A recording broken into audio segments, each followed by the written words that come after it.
Hello and welcome to the England Autumn Series campaign. Over the next month, we'll bring you live coverage of all 4 of the Red Roses matches here on the BBC. But it all starts today in Exeter against a force in World Rugby.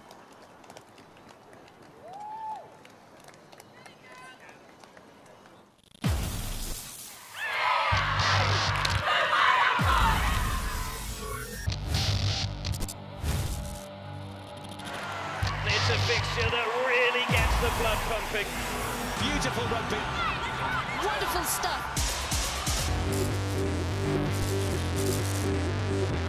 Here come England. What a score from England! Big hit. She is so good. Total domination. Oh, it's brilliant.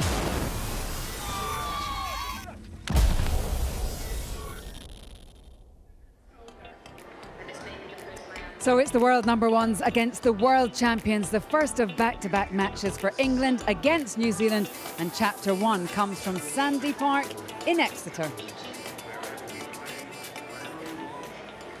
And what an afternoon of women's sport that we've got for you coming up on the BBC. But delighted to have standing in the sunshine alongside me, Emily Scarrett, Maggie Alfonsi and Brian Moore. Emily, delighted you're here, but don't worry if the feeling is not reciprocated, because I know how much you'd love to be on the pitch. You broke your leg the start of September. How is the injury? Yeah, it's doing well. Obviously stuck into rehab at the moment. It'll be a decent journey, but yeah, I'm really looking forward to watching the girls play. Obviously I'd love to be out there, but yeah, I'm really nervous actually to watch. Maggie, this is a much needed, timely, full autumn campaign for the women's calendar. We've got the World Cup, albeit delayed, on the horizon next year. Much, much needed. Definitely. It's a perfect opportunity for teams to see where they're currently at before the Rugby World Cup, but also an opportunity to try out combinations, plug new players through, but also, you know, this is a great time to really show what teams can do and lay down a marker for the rest of the world to see what they're capable of doing. That's the bigger picture, but Brian, just on today, this is a mouth-watering affair. It's an event on the calendar. It doesn't matter if it's men's or women's, the haka, hard hits, flair. We all just love to see an England-New Zealand fixture. Oh, absolutely, but let's put the perspective on England's task today. They have lost 7 out of the last 8 games against New Zealand and 4 World Cup finals. So, you know, that's where the Kiwis' confidence comes from, and England have to do something special to dent that. But is this not a slightly different England, Maggie, in that the ones that have been beaten by the Black Ferns in the past maybe weren't as professional on the side that we've got out there today?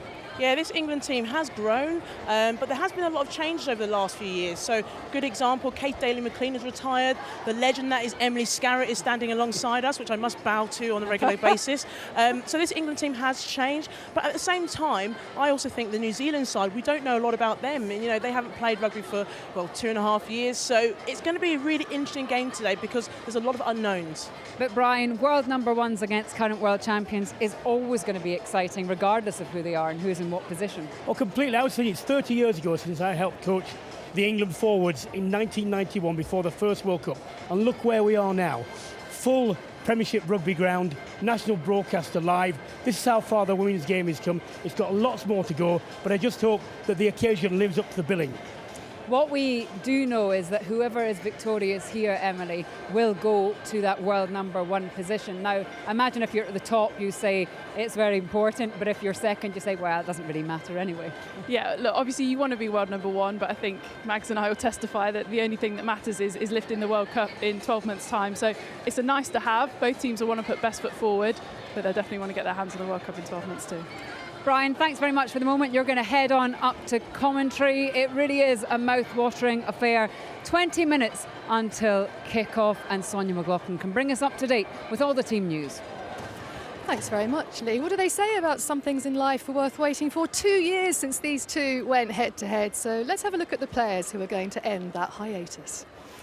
Even without Emily Scarrett, it's a strong-looking England. Olympian Holly Aitchison switches from 7s, makes her debut as Scarrett's replacement at 13, alongside Langi Tuima, a late inclusion for the injured Amber Reid. Sarah Hunter skippers from 8, so the ever-versatile Poppy Cleall moves to lock. A strong set piece, a big focus, with Hannah Bottoman and Sarah Byrne, the preferred England props. Now, Black Ferns coach Glenn Moore not afraid to blood new faces. 9 debutants in his 23. Olympic gold medalists Portia Woodman and Kelly Brazer miss out through injury. The halfbacks provide continuity with Dement and Coxedge still there. And the back row battle could be fascinating with New Zealand captain Les Elder packing down alongside 2 debutants at blindside and number 8 up against an English trio with more than 200 caps. So, Maggie, at this stage, when we look at these sides, some unknowns on both sides. New Zealand, 9 debutants in the 23, including 2 in the back row. Is this the unleashing of some big stars? Yeah, I mean, look, whenever we talk about New Zealand, we always go, there's some fantastic talent, the Portia Woodmans, the Kelly Brazers, who aren't in this squad today. But what excites me about New Zealand is that they bring lots of young talent through, and you've already mentioned 2 players in the back row. Look, the New Zealand back row have 18 caps between them, which is crazy in comparison to England's back row, who have 226 caps between them, and Sarah Hunter does obviously skew that a little bit. But I'm really looking forward to that back row battle, mainly between England and New Zealand, because both teams love to carry the ball. They look for that breakdown. They look to make those steals. And I do think the game could come down to the back row battle and again, stealing of the ball and the breakdowns. But I think what makes New Zealand really exciting is the fact that they like to have a go. So one thing they'll try and do a lot of is they will run it, obviously, but they're going to try and isolate England, try and look for those steals. And England have to be aware of that. They have to make sure they slow the ball down, because New Zealand love to try and get the ball out to their backs. And look, when we talk about key players, Sarah Hunter, the absolute legend that she is, and Marley Packer as well, they make that back row really strong. And we've also got to talk about Zoe Aldcroft as well, who's going to be key in the line-out. But overall, I'm excited about what we could see. But the key thing, again, discipline. That's going to be important for both sides. Yeah, we'll get onto that in just a moment. But Emily, a word on Holly Aitchison, who's slotting into your position. My goodness, what a few months she's had. She was in Tokyo as part of the Great Britain Sevens Olympic team, and now she's making her full test debut for England today. How big a talent is she? Oh, she's huge. She's a phenomenal footballer, first and foremost, which is why she's been so good in the Sevens game. Obviously, first cap here today, what a moment that's going to be. But yeah, she's a brilliant footballer. She has got a fantastic running game, a brilliant handling game, and she'll be wanting to look to throw those big balls over the top to release the back three that England have. She's been going really, really well at Saracens, playing 12. So it's going to be interesting to see her at 13. It is a different position. Defensively, often, you have to make a lot more decisions. It's very different. But yeah, can't wait to see her on the ball and hopefully go out there and do really well in that shirt. Absolutely. We'll be talking about her a little more. But first of all, let's hear the thoughts of the coaches. They've been speaking to Sonia. Well, Simon, it's 2 years since you played the Black Ferns. How much are you relishing this opportunity with the World Cup less than a year away? I think every time you're up to play the Black Ferns, you're going to relish it. It's and I think just today, with everything that we've been, we've all been through over the last couple of years, it just adds it to even more to the occasion. So yeah, everybody's just as ready as you can be to play, to be honest. When you haven't played for so long, how do you assess where you are? Oh, look, we've run a lot of camps back home. They've almost been month on month where COVID's allowed. So, we've got a lot of debutants in the squad, but they've been in our mix for a long time. So, they're pretty well attuned with what it is we're trying to develop. Last time you played New Zealand, Emily Scarrett scored all of your points. So is this an opportunity for others to step up and lead alongside Sarah Hunter? Yeah, I mean, they're going to have to today, aren't they? And I think, it's what we've been working towards anyway. You've got to have a situation where no one player is bigger than the side, and, you're always going to get players who are incredibly difficult to replace, but Skaz is no different to that. I think we've gone a long way to working towards replacing some big players, with Katie leaving the scene a year or so ago. And I think those players who are particularly developed in her position will be big for us today. But we've got a good leadership group. We've got a fantastic experience on the field still, and a great chance for the youngsters to learn a bit more today, which I'm sure they will. Yeah, I think over the next couple of hours, everyone's going to learn a little bit more. In terms of the midfield of the back line, some big names missing, but how obvious a choice was it for Simon Middleton to pick what we have on the field today? Look, I think selections were hard, especially that 10 shirt, Zoe versus Helena. I think Zoe's been going really, really well for Saracens, really pulling the strings, kicking in the right areas. Those combination with Holly, as we just spoke about, really, really strong. Obviously, it's a shame we've lost Amber out of the matchday squad today. Lange obviously coming in. in. But similar, like for like, I think you'll still have that very physical midfield presence. Defensively, that's going to be so important. New Zealand love to come down the middle. Chelsea Alley will run really hard. They want to get that quick ball. They want to get round the corner and release their back three. So the defensive effort of that midfield is super important. But I just love to see that midfield release the back three. You know, Lydia Thompson, Ellie Kildern, Abby Dow, they're phenomenal runners of the ball. Let them have it in space and see what they can do. And Maggie, it's great to see Sarah Byrne back after an injury-blighted last 12 months. She is such an influential player and a magnet for the try line, which is not something we always say about every prop. Absolutely. She's a dynamic prop, and if you think about it, she always brings a lot of energy to that England side. But one of the areas that England have had to work on has been the scrum, and this is just some clips from the Six Nations final this year. England get pushed back a lot. You know, one of the things that they don't do very well is they're unable to hold and maintain the pressure, but also they don't really have that secondary drive. A guy who's going to be really important to England and their developments is Lewis Deacon. Look, he's come with lots of pedigree as a player, but also as a coach. Obviously coaching England 20s, Spain, Coventry. You know, this guy has a lot to bring, and I think England has had a lot of disruption over the last few seasons, I think, with their forwards coaches, and I think he's going to bring that stability and hopefully confidence going into the Rugby World Cup. Yeah, absolutely. Well, we mentioned Poppy Cleall earlier on, and what an asset she is to whether it be Saracens or England, and to whatever position she's playing on the field. And earlier this week she caught up with Sonia at the training ground. What words would your teammates use to describe you? Reliable. Here comes Poppy Cleall. Strong-willed. Cleall still bulldozing her way forward. Competitive. Her work rate's unbelievable. Simon Middleton used a word to describe you recently, which was sensational. What do you think when you heard him say that? Yeah, obviously being your head coach and your boss, it's a massive compliment, isn't it? That past Six Nations was a good one for me, but this is a completely new era. This is now the 12 months countdown to the World Cup. It ramps up and it gets a bit different from now on. It's a completely new test, and, well, I hope he uses it again about me. You got a nice shiny trophy as player of the tournament in the Women's Six Nations Championship. What did that mean to you? It meant a lot, considering, especially when Skaz won it the year before. I think any accolade that you get to win that Skaz has won, I think it's pretty cool. She told me how big it was, and then when it turned up, it was absolutely ginormous. I've never seen anything like it. We put it on the scales and it's about 9 kg, so it's huge. It's been 7 long months since you pulled on that white jersey. How excited are you to play Test match rugby again? So excited. We went through a very tough pre-season down at Bath, and I think as a team together that bonded us a little bit more, and it just made us so excited for these tests. Playing, you know, the first test against number 2 in the world going to be huge, and the girls are the first time they've played New Zealand, and all the history and the aura that they bring is going to, you know, it's going to make for a great game. And then to also top it off with Canada and America, I think we're chomping at the bit to get going, to just see where we are. Really, like you said, 7 months is a long time not to be playing with this team, so we need to see where we are, see how we play together, and see if we can string some good stuff together. Proud to play for England, and also to play in a New Zealand game.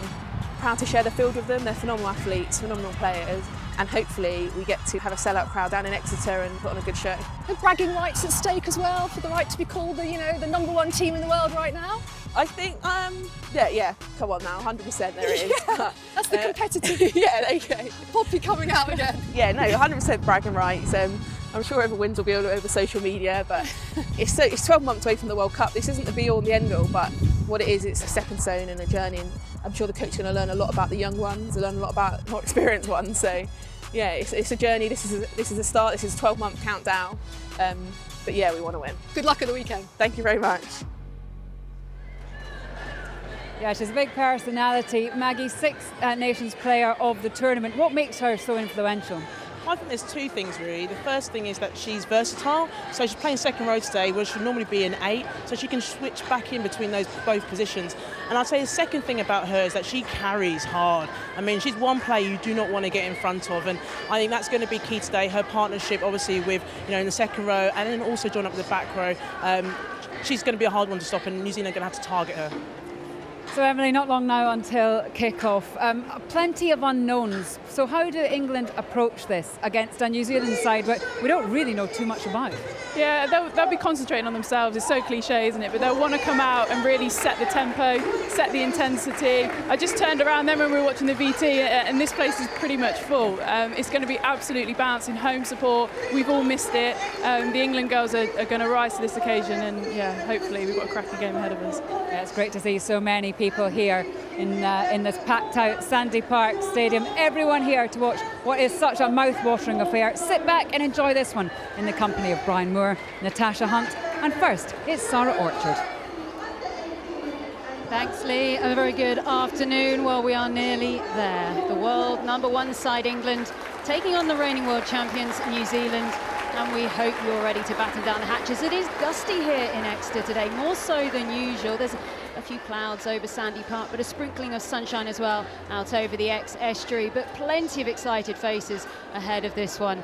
Let's hope the game delivers everything that has been there in the build-up. Anyone who's been following the Black Ferns on social media will know how excited they get. They've been doing their singing, their dancing, but can they do it out on the pitch?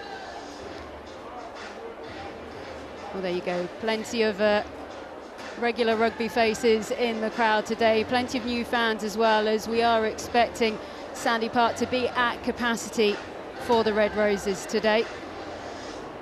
As you can see there from the flags, that is the display of the wind that is going out there that the kickers are going to have to deal with. Alongside me watching both Natasha Hunt and Brian Moore, and you can really feel the excitement rising. Yeah, it really is. It's brilliant to see such a great crowd in. Looking forward to seeing how these two start. I'm expecting it to be super fierce. Well, world #1 versus world #2 doesn't get any bigger. The conditions actually have got a bit better. It hasn't rained, but there is a wind here. England are going to be playing against that, so they need a good start. Look, we just want the occasion to match all the hype, don't we? Well, it still might be a little bit sodden underfoot. There was quite a lot of rain overnight, but the teams have been out there warming up, and it didn't seem to be causing too many problems, but there was a lot of concentration of the kickers. All right then, we are nearly ready to go. 2 years the Black Ferns have waited for this test, their 100th test. They'll be led out by Bay of Plenty's Les Elder. She's back at the helm after the birth of her daughter last year. What a wait it has been. You can see directly behind her, that's Kendra Coxedge. She's the most capped Black Fern that you'll see performing here today. Of course, back home in New Zealand, it is the middle of the night, but there'll be plenty of people staying up to watch them. New Zealand will be hosting the delayed World Cup next year, and over the next month their rivals will finally see exactly where the reigning world champions' form is at. So here come the Black Ferns.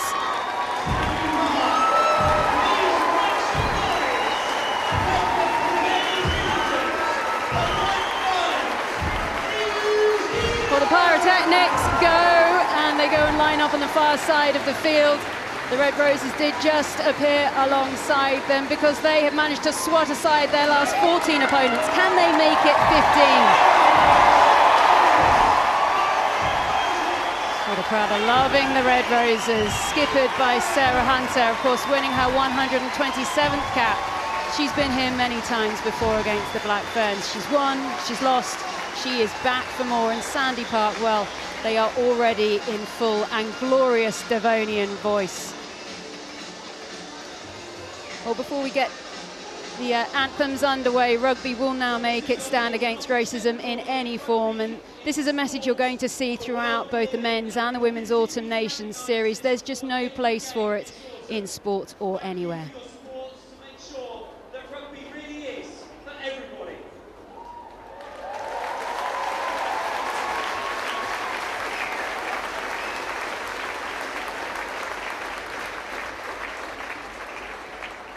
Well, everyone here at Sandy Park will now show their respects shortly for the former Maori All Blacks and Waikato Chiefs player Sean Wanui, who died in a car crash last week. He was a friend of many of the Black Ferns players and staff who are here today.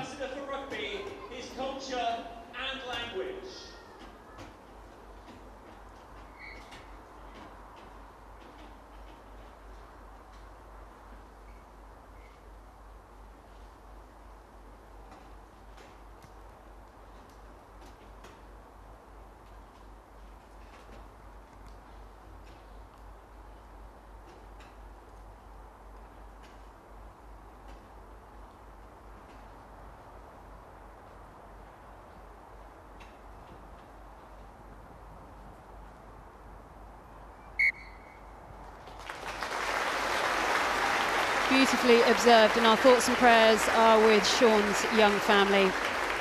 Now the anthem, starting of course with God Defend New Zealand. We stand for the national anthem of New Zealand, performed by Isabella Moore.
And now we will have God Save the Queen.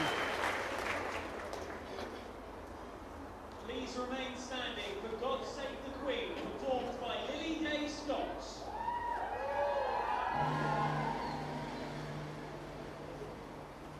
God save our gracious Queen, long live our noble Queen.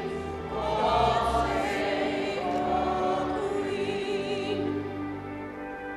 Send her victorious, happy and glorious, long to reign over us. God save the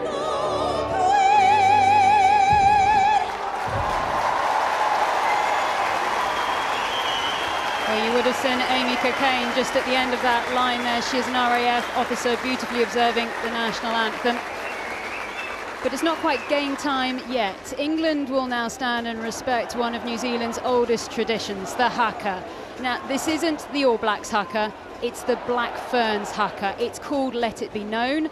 It will be led by hooker Takura Ngata Airingamate, who has great mana in the squad. It's all about respect and pride as they lay down a number 11 jersey in memory of Sean Wanui.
And England stand. If you're not ready for this, you might never be. Let's take a look at the England starting lineup. Simon Middleton makes 10 changes to the one that played France in the spring. Headline grabbers, Saracens, Holly Aitchison wearing 13 on her debut, but a late change with Amber Reid ruled out means that Harlequins' Langi Tuima starts, whilst in the forwards, Poppy Cleall, who normally wears 8 for Saracens, will partner Bristol's Abby Ward in the second row.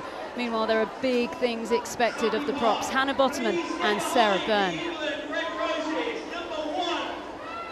As for New Zealand, well, after 2 years with no Test rugby, Glenn Moore has named 9 debutants across his 23-woman squad. Waikato's Renee Holmes wears 15 on her first start, whilst the ever-present Kendra Coxedge is named at scrum half for her 55th cap. That's 2 away from the 57-cap Black Ferns record held by former captain Fia'o Farmasili. There are also 3 new faces in the forwards. That's Kelsey Wills starting at lock, while in the back row it's Alana Bremner and Thais Faliafanga who wear the fern for the first time. Well then, what a build-up we've had alongside Natasha Hunt, or Mo as you're better known, of course Brian Moore. From those lineups, Mo, who caught your eye? For me, we've mentioned her twice already, but Holly Aitchison, I really want to see her make the shirt her own. She can't be Emily Scarrett, nobody can, but I'm looking forward to seeing how she fares, especially against the Olympic champion hot stepper of Stacey Flula. Well, Claudia McDonald's got a big job today. Didn't start playing rugby until she was 19 years old, but she's now facing Kendra Coxedge, 53 caps, former Rugby World Player of the Year, accomplished kicker, tactically astute, multiple awards and record winners. She's got a big job today. Well, then they're just taking their positions, and there's our referee today. It's Amy Barrett-Theron from South Africa, who will be taking on this one. Here we go, Sandy Clark. Right then, 80 minutes for a race to the top of the world rankings. That's as simple as it gets. It looks like there was a touch forward there, but referee happy. It's gone off the right coloured hand as it comes through now through Pearl Nelson. Coxedge looks up. Wills, her first touch in international rugby. Tackler! She won't forget that. Bottoman. Slap down, penalty England. Well, you've got to like that, haven't you? The breakdown is obviously going to be crucial, winning the physical battle, not only stopping them on the gain line, but the subsequent drive and counter-ruck. It's exactly what you want to see, isn't it? A positive tackle, back it up, get numbers to the breakdown, get through, hands on ball. Brilliant start from England. And Zoe Harrison clears towards the near side. We are keeping a very close eye on the wind here at Sandy Park. The posts are really waving around as England take it quickly at the line-out. And it's still going. At the front of that, driving it forward, you can see Aldcroft. It's working its way to the back where we can see the returning coming in Ward. Miles in front of the back foot, New Zealand were there. England still going. This could go the whole way. And it's still there on the floor. They need to secure their ball, England. Packer looking for support. Use it white. Hunter gathers round the corner. A captain's touch on the ball. Claudia McDonald happy to let the forwards play. Bottoman.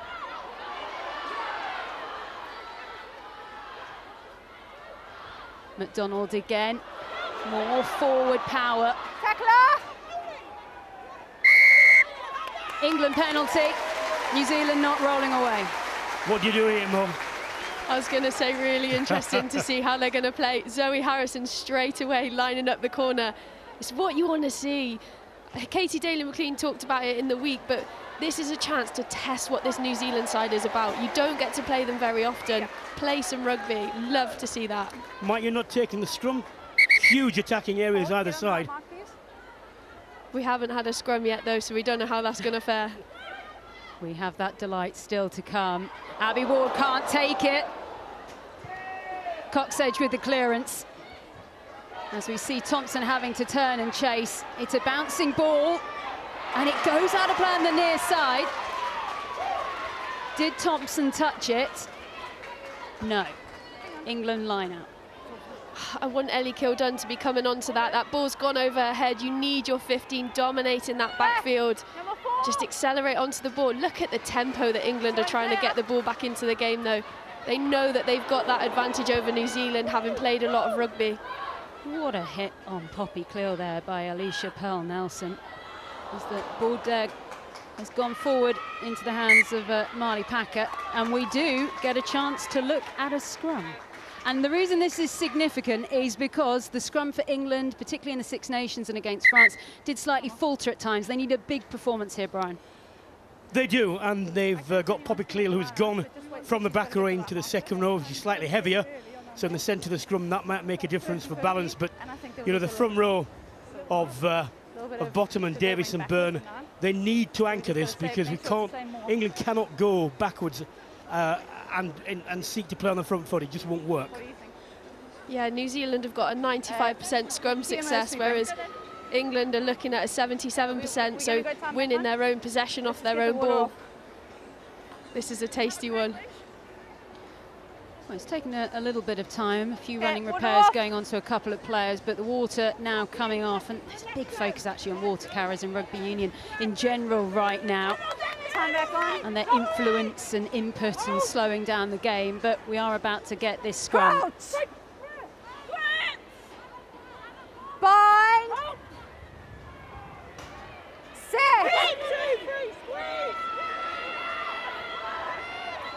Coxedge eventually does get it in and feeds her back line. Dement manages to find the feet in the end of Chelsea Alley, who sends it into the corner, and in the space of about a minute and a half, England, who were pounding away at the Blackburns line, now have to deal with the line out in their own 22. We've seen the importance of a set piece. You lose one in an attacking position and then 75 metres conceded. It's just two really brilliant tactical kicks, isn't it? One from Coxedge, then from Chelsea Alley. The speed at which that ball was in and out of that scrum. Obviously, New Zealand have got an intent to play as well. Well, that line-out functioned better than the last one, and Cleal takes it forward. McDonald back to Harrison. Good now. That's staying in play, gathered out on the far side by the fly half Dement. She gives it to one of the debutantes, Bremner. Still New Zealand ball. Coxedge manages to feed down the line. A little bit of a show there by Letia Inga. She's powerful. Here's the captain Elder. She goes for the netball pass over the top. Back inside. Here comes New Zealand still. A couple of metres left to travel. Love. What a hit from England.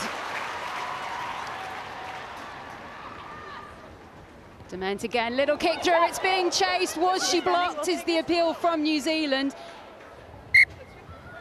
Goal line. No, it's going to be a goal line dropout. It's the beauty of this Sandy Park pitch. The dead ball is about 15 metres long. So those kicks are a really good option, especially because now you get a goal line dropout, which means you get the advantage, you get to play back, especially in a win like this. New Zealand once again. There was a little bit of treatment going on there to Pearl-Nelson. She's back on her feet and playing though, and Blackburn's now just locked outside of the England 22. Number 4. Dement pushes out to the far side to the woman who's done it all in Whitcliffe. 2 World Cups to her name. She's also won the Sevens World Cup as well. Love. Coxedge. Feeds down the line. Ali with the kick through once again. Harrison isn't quite tall enough. Packer's there. Packer manages to shrug off the first tackle. It's given us precious time. It's your own player. McDonald finds Harrison. Good, thank you. Still no touch. It's Holmes who gathers. Whitcliffe. Holmes again. Ali. Loose on the floor, Coxedge gathers, Dement. Pearl-Nelson. Love again. Blackwell. 1. Slow ball here for the Black Ferns. England want it. There's a scrap on that floor. Boy gets recycled on a white shirt side. Cleo just rocking and rolling her way through. Stop. Harrison finds her touch this time, and you have to say England, they've dealt with a lot of danger. They really have. The thing for me about the Black Fern setup is they don't have anyone in behind the forward, so it's really obvious who's carrying the ball, which is allowing England to get the line speed and to hit the double tackles. Really good work from them, but what a start we've had. All of the pressure and territory in New Zealand. Well, it was a great and a much needed turnover, but England were lucky.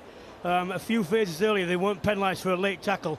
There was a blatant late tackle, and the referee saw it, but didn't put the arm out. And what England, with their kicks, they either have to find more space or the chase has to be better, because New Zealand is starting to get momentum in their counter-attack. And once you get turned and your defence is dogleg, then you're in trouble. Numbers, please, Black. Well, everyone's hydrated, and it's Pearl Nelson who's received a little bit of treatment there. One of the more experienced Black Ferns out on the field, Pearl Nelson, making her 36th appearance today. She's also a registered nurse back in New Zealand as well, combining that with her rugby duties. Ball coming in by Takura Ngātaringa-Mate. Wills, Coxedge, Elder. Nice work on the corner there by Letiainga, and it's still Letiainga going. Ali can't take, Dow is there. No, pause available. Harrison again. Stop, White. Thank you. Holmes.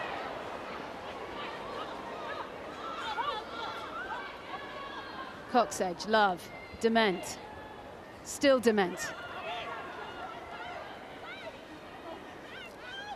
England really picking and choosing which rucks they get involved in. Blackwell, that's loose, that's out. Wycliffe wrapped up quickly.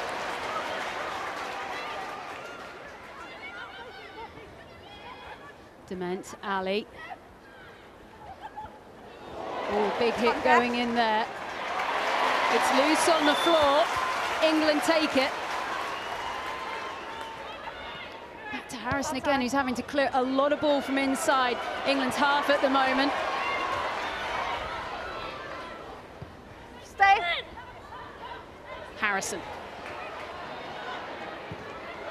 That's open field. There's no one back there for New Zealand. The foot chase is on. Harrison's chasing her own kick. She catches Coxedge, pushes her back. Faliafaga. It's inside. Better passage of play there from England. Kildun. Now this girl can run. But she's run straight into a lot of trouble there in the former Blackwell. It looks like that one's gone forward. And it's Elder. Punish over. Coxedge box kick. Harrison again, that Stay. right boot getting a real workout. That's still going. Stop, Black. That one goes out of play, and it will be an England put in at the line-out. Harrison's covering some metres at the minute, isn't she? Normally, you've got somebody else to chase that kick, and as a 10, you can just sit and marshal that backfield, but she's done brilliantly to chase those. Well, those line-outs are pretty hard in this wind for both sides. Big hits going in there.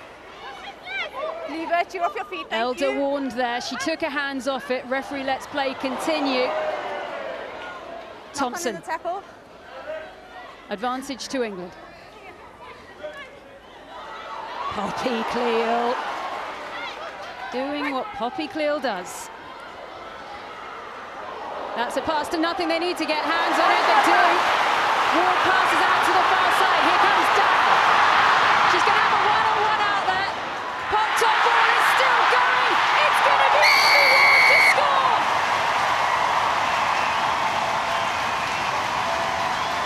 England get the first points on the road to maintaining the world #1 spot. It's taken time, but they built, they held on, and it's Abby Ward, one of the Bristol captains, who's on the scoreboard.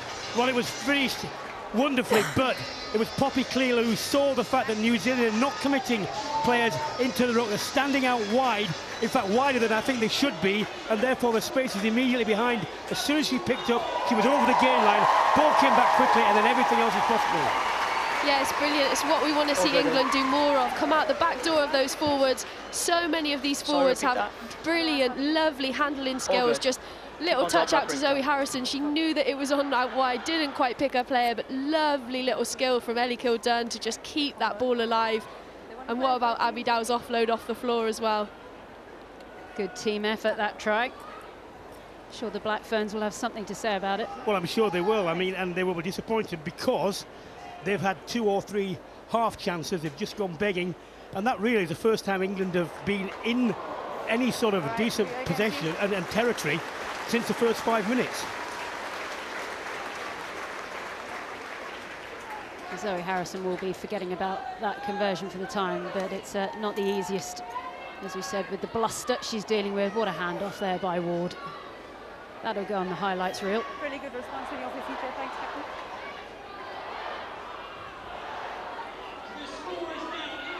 Black Ferns ready to reply then. It's our try scorer who takes it. Rock! Ooh, Black Ferns want that one. It's landed right against her chest. I think Sarah Burns got away with one there. Looked like it was knock on. She's played the ball on the floor from an offside position because she's in front of that ball as Marley's touched it. It's a penalty. Here's a penalty. This is the mark. If you can go left to the mark, please. Thank you. Well, it's a scrum, not a penalty. It will be a Black Ferns put-in though. Coxedge did wait a very long time last time we had a Black Ferns scrum to put the ball in. Crouch! Bind! Set! Stay up! Coxedge just waiting there. It bobbles out. That was really quick from them. Letty Ayinga off her wing again. On the body. Dement. A little bit of a show and go. Still just taking every metre. Straight off your feet. Now they will have to be careful about this. Remember the Black Ferns, they haven't played international rugby for 2 years and the referees are hot on this. Yeah, they are. Just really clear pictures, isn't it, for them? But what about Dement's footwork? She's so balanced, ball in hand. Knock on Black. Double knock. Interesting to see how much they're using Letty Ayinga as a receiver and runner off 10. Constant threat inside and outside, which makes defenders have to question exactly where the point of contact is going, and therefore it's much more difficult to see where the hit's going to come. Boys busy talking, eh? Yeah. Well, Letty Ayinga, only 22 years old, but this is her 10th Black Ferns cap. Keep the height on this side, please. Plays a rugby for Wellington in the Parapalma Cup back in New Zealand. That actually reached its conclusion only this month, but a lot of the Black Ferns, well, they couldn't be involved in it because they were in camp. They had to watch on. Set!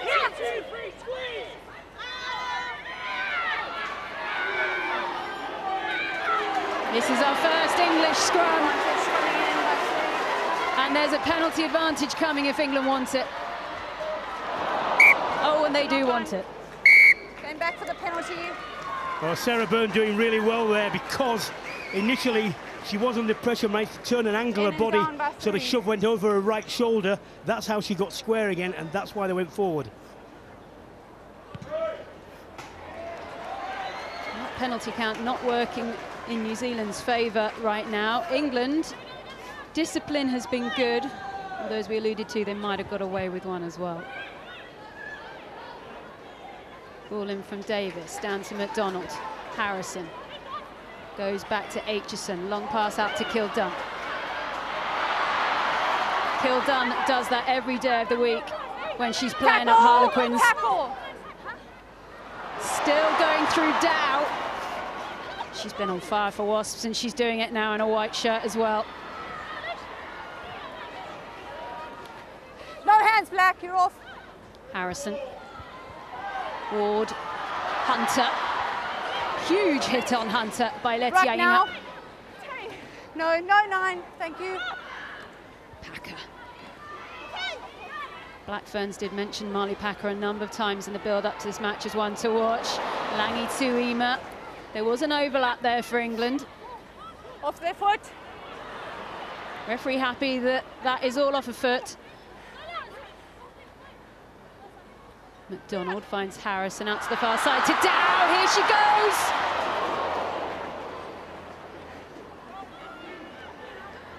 Still good position on the pitch as Aldcroft takes it on.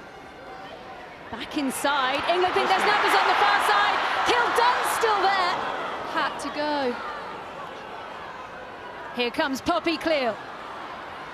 Short. Important now that England are patient here. How patient will they be? How ferocious will the Black Ferns be? Ward is there. Will Ward go over for a double?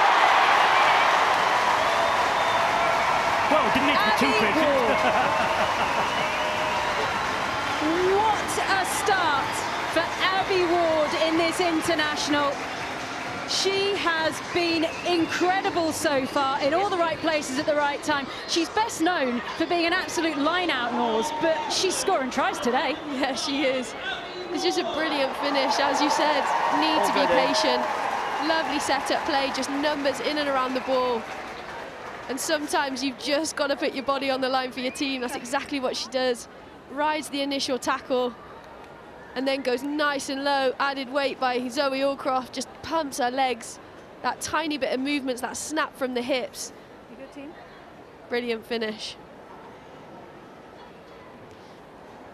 For me, Holly Aitchison in those wide channels, 2 of those passes, just a missed pass, missed the player in between, straight out to Abby Dow on the wing. That's why England are playing in this area. Lovely skills. Well, it's always a risk to play her there as a debut. Never not really played there since under 20s for England. So what you might lack in defensive terms with her not being familiar as well as come in or out, you're seeing in full with her distribution skills. Absolutely. Fresh back from sevens and you're seeing it there in full flight. Well, any England fans watching, don't get too carried away, because England looked very good in the World Cup final as well in 2017 in the first half, and it was the Black Ferns who really came back and had a huge reply in the second, as we see a knock on there from England. Elder to Dement.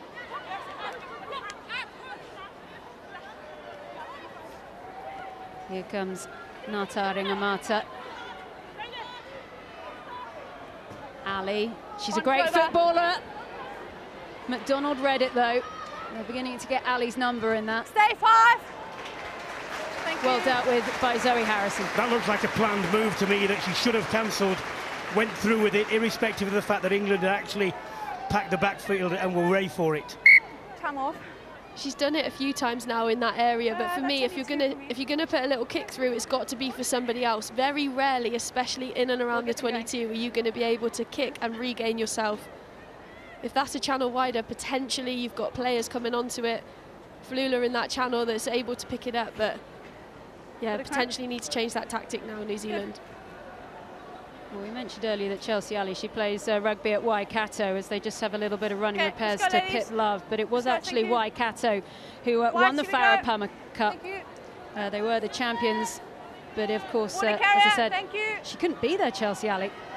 She was in Black Ferns camp getting ready for this tour. Time back on.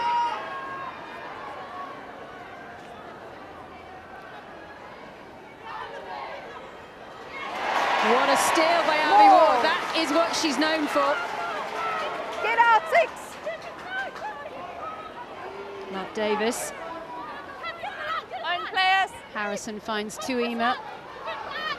Out down the line, Aitchison manages to feed Kildunn. Kildunn still going, needs support. Harrison. Left it behind. Referee happy, it's backwards.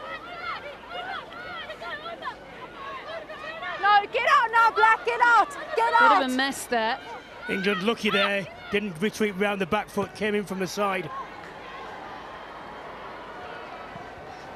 one is going to go out on the far side.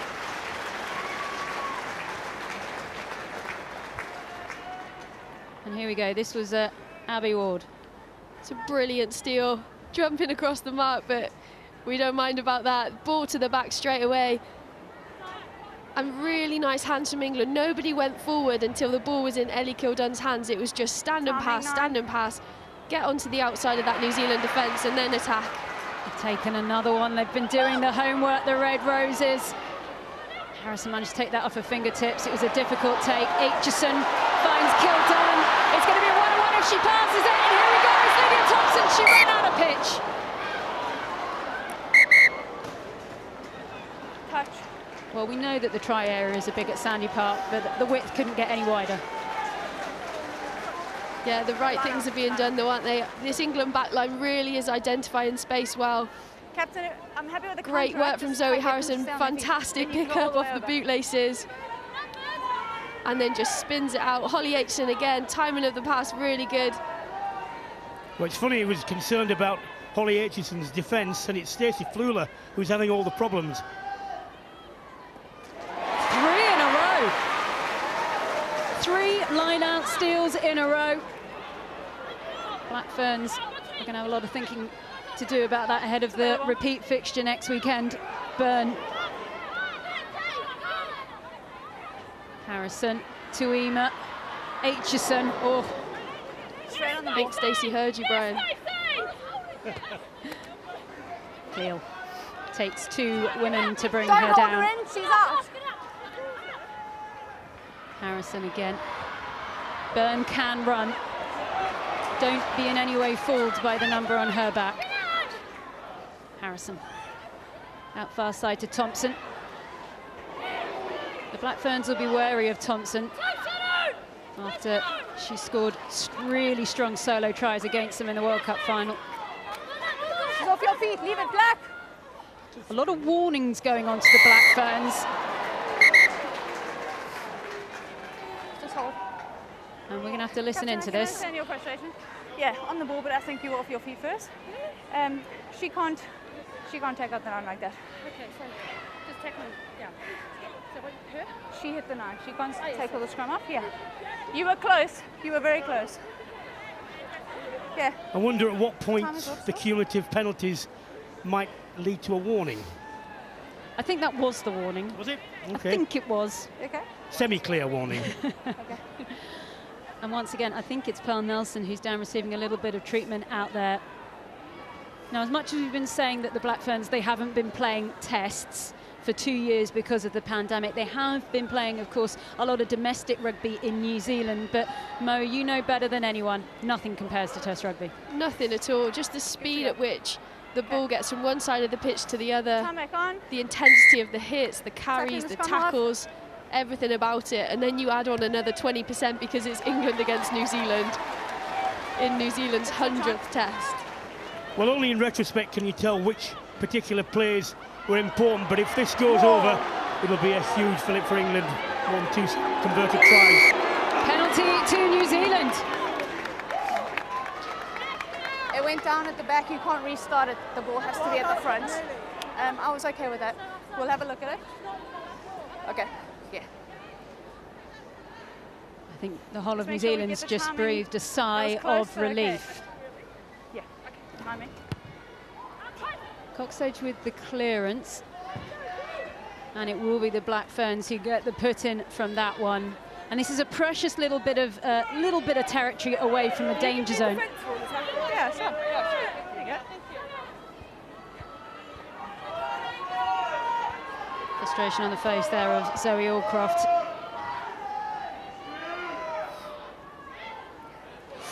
Oh, certainly disruption from England there. But England can't have every single line out, as it is the debutante Bremner who can't quite take No, that you're ball. off your feet. You hit the deck first. You can't hit the deck and reload. Warning there for England. So a couple of penalties going New Zealand's way, and they want to build some momentum. It's just a let-off, isn't it? One penalty, arguable penalty down in the 22. Disruption at the line out, forwards absolutely doing their jobs. and then another penalty where you just don't need to do it. You've got all of the ascendancy from an England perspective. Well, New Zealand had committed more numbers, didn't need, the ball had been already won, there was no point in contesting that. Well, that line out is messy from New Zealand. They've got problems there as Poppy Cleal runs straight into heavy traffic. Stop, three, thank you.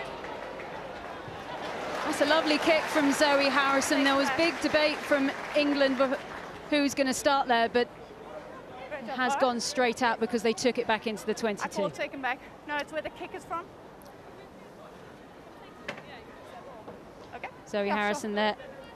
She's played at 10 for England, she's played at 12 for England. And as I said, the debate will continue right up until the World Cup about who's really nailed that 10 shirt, because Helena Rowland is on the bench as well for England. She's been away at the Olympics, but now taking on a 15s contract into the build-up to next year's World Cup. Hang on. Ladies, there's 2 issues here. You're going early, you're going across. Let's start that again and get it right, okay? Well, they're going across because they're going early. Okay. Very well put by Brian Moore. Chicken or the egg. Let's see what they're going to do on this occasion. New Zealand, they do this thing where they wait, then they step forward. Oh. Tackle! Still problems for New Zealand then. No. That's their 5th line out that they've lost now as Bottoman goes forward. Tackler! Back to Harrison again. Probably not as much distance as the Saracens fly half would like, but she has controlled well. Notable for me, Fiel Farmasili, obviously New Zealand captain at hooker, missing out of this matchday squad. Equally, they've lost their line-out operator in Charmaine Smith, had to retire through injury. So yes, it's warning signs at the minute for New Zealand, but they haven't got that breadth of depth and knowledge in there that they usually have. New Zealand, remember, across the whole squad that are travelling here, there are so many women who can make their debuts. Penalty New Zealand. She can stay there. Kendra, that's not necessary. A bit more respect, thank you. What a surprise. 8 wide. Kendra, that's not necessary. A scrum half being told off by a referee, never. I'd like to see them call a scrum here. Line-outs aren't operating. Scrum call. Scrum solid. Give this back line chance to attack. Mystic no. Well, the New Zealand line-out is a disaster area at the moment, and if it continues like this, it really does put their chances, you know, it really hampers them. You cannot sustain any momentum if you lose consecutive line-outs. Okay. No. Yeah, what I'm saying is if you can go to the left. Well, there's a lot of discussion going on at the moment between the referee and the players. You can hear the crowd just trying to G them on a little bit here at Sandy Park. Crouch. Absolutely packed to the rafters. Bind. Set. Hooked back, but not far enough. But referee happy. If you want it, both pops must go straight. Well, penalty for New Zealand. Again, a big decision for them here because the line out isn't working. Have to take the scrum again. Scrum again. They've made the decision. Scrum again. Need to back it. The referee's saying if you want to get the penalty, both sides of the scrum have to go up, and England stepped left there and crabbed and then put the drive on. Yeah, they're all. As soon as you move the loose head, who has to move his or her feet, then they're unstable, then you can go forward. But they were caught there. There's Glenn Moore, the Black Ferns head coach, watching on calmly. Crouch. No doubt the mind is raging. Bind. Set. Steady. Kendra Coxedge does feed the ball out. They decide to go with Letty Ayinga again. Holmes is there. They've got one on the far side. Still Letty Ayinga goes. Manages to stay on her feet for a long time. Coxedge again. Feeds back down the line. Blackwell.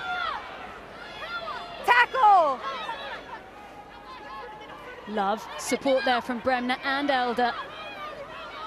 Have to be careful that it's not the body, not the ball. a flying wedge. It can only be one player in support going forward now.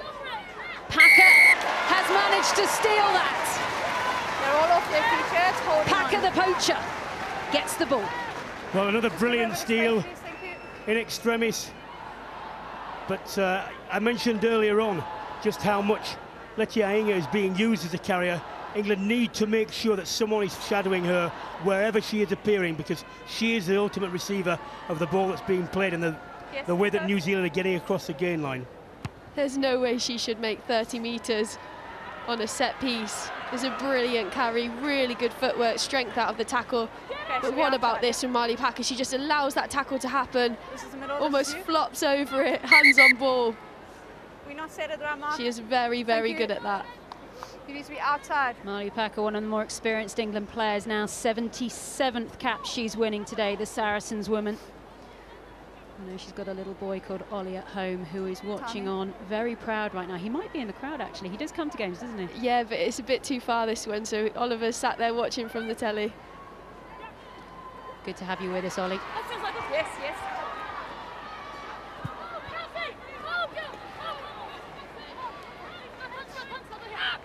Taken back.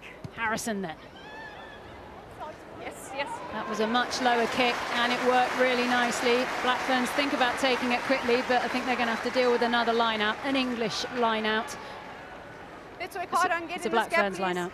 It's a lovely kick from Zoe Harrison. She's just sat back on it a little bit, struck it a little bit lower. The flights come lower through the air.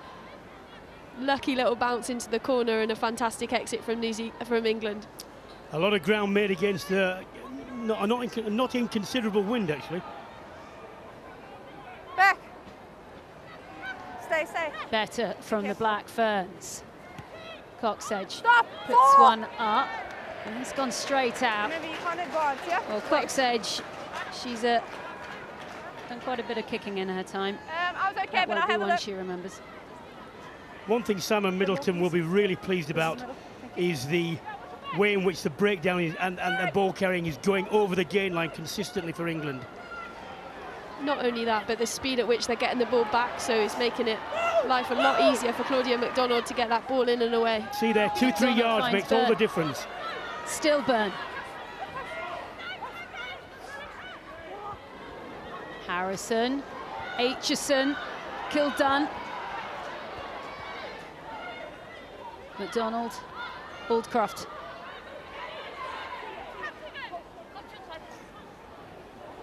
Oh, Bottoman couldn't take that one. That was a really tough take. She shakes her head.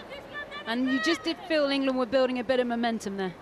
That's a killer, that is, because Bottoman was on the outside of the last defender. They had 4 outside her. If that ball could have gone, you see Elder rushing up. She was the last defender. Langi Tuima was turned in that corner. It was on for the deep ball, wasn't it? Hannah Bottoman there. She's quite a character, Hannah Bottoman. If you are a fan of social media, do get across. I've had some lovely chats with her on not just about rugby, but she likes talking about chicken. I've had some very funny chats about her about online dating and also about dancing. And I know she's been dancing with Hugo Monnier long before he was on Strictly Come Dancing. She is quite the woman to go on a night out with, Mo. Yeah, she's great crack. All of these girls in the white shirts are good fun, especially Hannah Bottoman. Big rugby family, Auntie Jane, international prop. Uncle Greg Bottoman, England and size. I played against Greg. He was a good hooker, was Greg. Well, he's got a very, very good family member playing at Loosehead today. She started out her rugby at Datchworth, so big shout out to anyone from Datchworth Rugby Club who's watching today.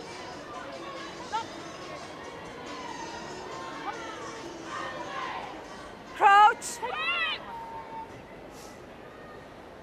Bind. Set. Come on up. Well, we've had fun and games at the line-out, but we're having fun and games at the scrum now. No, all good, all good. We need more stability on the set, please. Better height. On the balance of it, though, you have to say, Mo, England will be pleased with this first half performance, but they will be so wary about how the Black Ferns will respond. I think they will be pleased, but when you look at how disrupted the New Zealand line-out has been, how much possession, the wind playing into factor as well, I think they'd have expected to be maybe a couple more scores up. That's Lewis Deacon there, the New England forwards coach. He's been brought in. Okay, let's go, ladies. If England do go on to win this, it will be a lot of desirable interviews to speak to him about what he's done with the squad since he joined up with them. Crouch. We might get a scrum soon. We're hopeful. Time off. Maybe not. You were saying? The first captain on you guys, and that was on me. The space is too close. It's not safe. Okay, so let's set on the mark. Hook us some space. Well, no one's really being told off there, so it doesn't look like anyone's in too much trouble just yet. Remember, it's Pip Love, Takura Ngata-Ringamate and Alicia Pell-Nelson in that front row for the Black Ferns against Hannah Bottom and Lark Davis and Sarah Byrne for England. Bind. Set. Oh, scrum looks like it might have broken out. And that's stuck. It needs to be hooked by the Black Ferns. It is in the end. It's crabbing, it's coming up on the English side. They've stolen against the head. Harrison kicks through. She got the bounce of the ball. Well, it was the right idea. Unfortunately, it just wasn't deep enough. It was angled towards the touchline. It was a foot race, could easily have gone there, but good scrummaging work by the England pack. If Lewis Deacon is responsible for that, he's earning his money. Yeah, you mentioned the ball being stuck in there. Nobody wants to lift their foot up to hook that ball, because as soon as you lift your foot up, you lose that weight going through both feet from that person. So yeah, it's called hooking. I'll let you talk about scrum, shall I? Well, they had the initial attempt and they didn't strike it cleanly. Then it got stuck and then they were in trouble. Stolen by England. Oldcroft. The Gloucester Hartbury player over the gain line. Packer. Harrison managed to find Tuima to kill Dan Thompson. Given a lot of pull where she doesn't have a lot of pitch, but she's still going.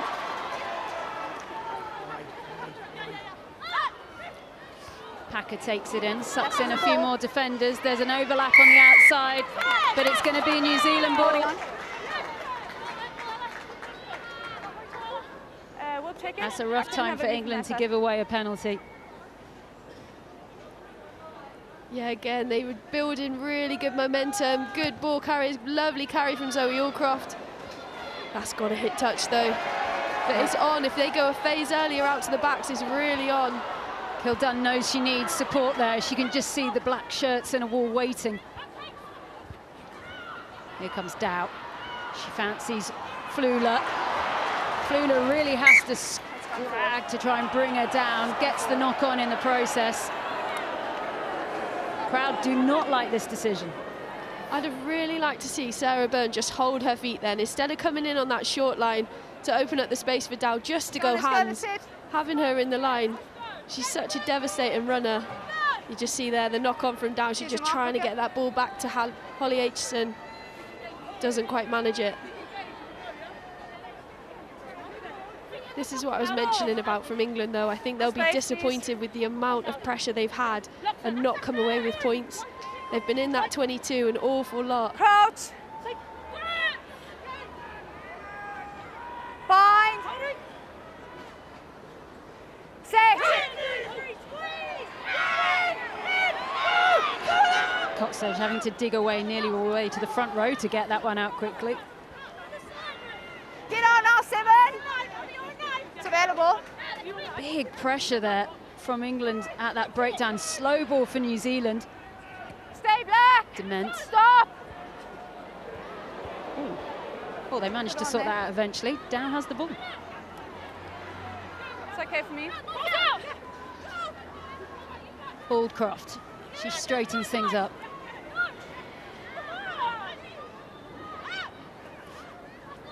Show and go by Poppy Cleal.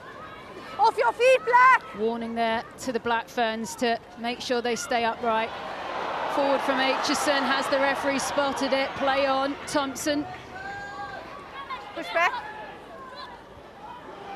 Bottoman. Tackler! Harrison, Hunter. McDonald. Back by wise. All backwards, says the referee. Here comes Byrne.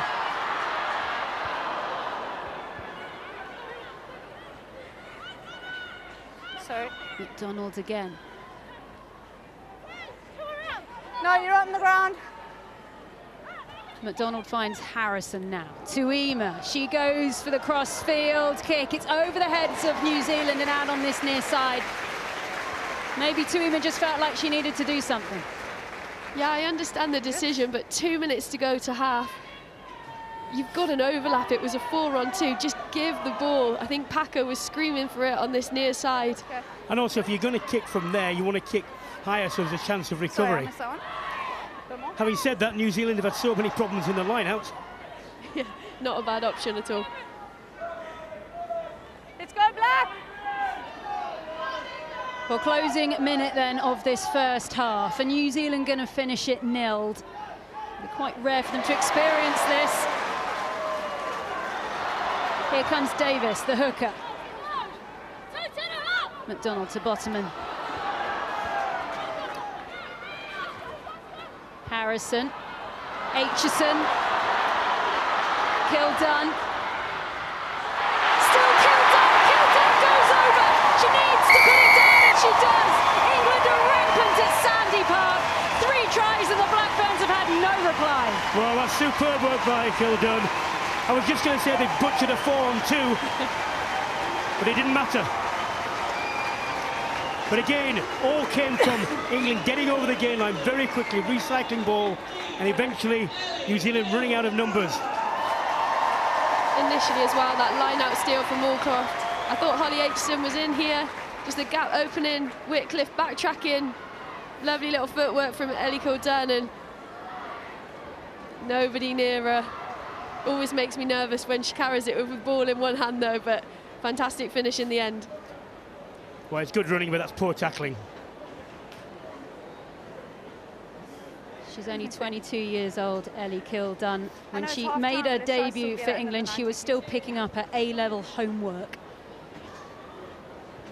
Well, she's done her homework on the All Blacks. Sorry, the Black Ferns, we should say, of course. Really important for England to go in with that score. 61% possession in this first half. Loads of territory, loads of pressure on the line out, on the set piece. That would just give them a little bit of breathing room going in.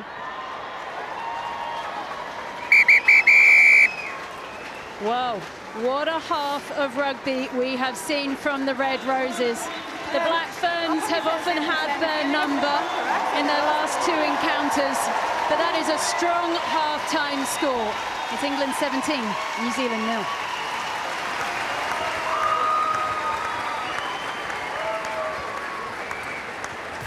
Wow, what a first half we've seen. We knew it was going to be such an interesting match, but my goodness, I'm not sure if we thought it was going to be 17-0 at half-time.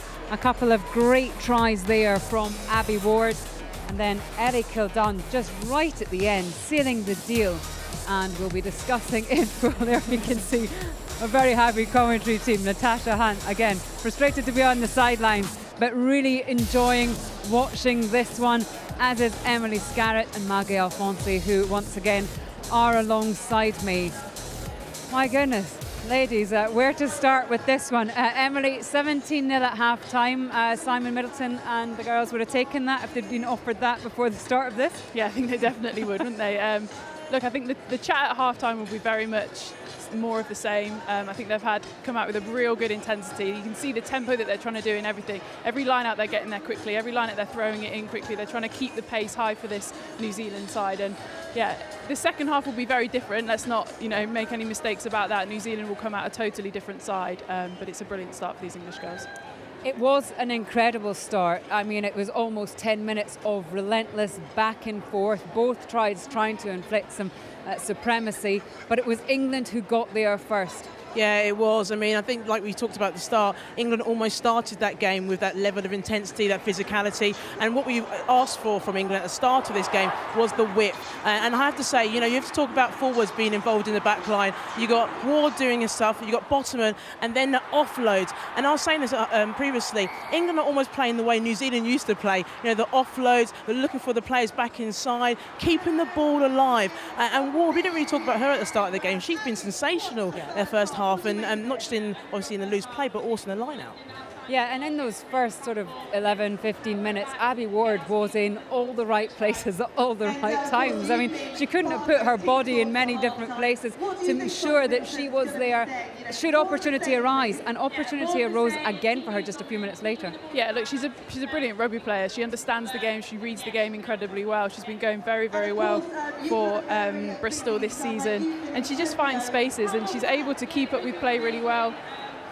See here, England just going through the phases. I've loved that England been really, really patient. Abby Dow's found loads of space down that left-hand side. And then it's just brilliant hands. You can see, look at the stance of Wycliffe. She's absolutely no idea what to do, which attacker to come in on. And it's just really, really good hands in the end from England. Again, stayed patient and then kept it tight. England is so good at that tight stuff. And it's something that we think New Zealand are really good at as well when they have the ball. So, look, there'll be some big half-time chats going on in there right now.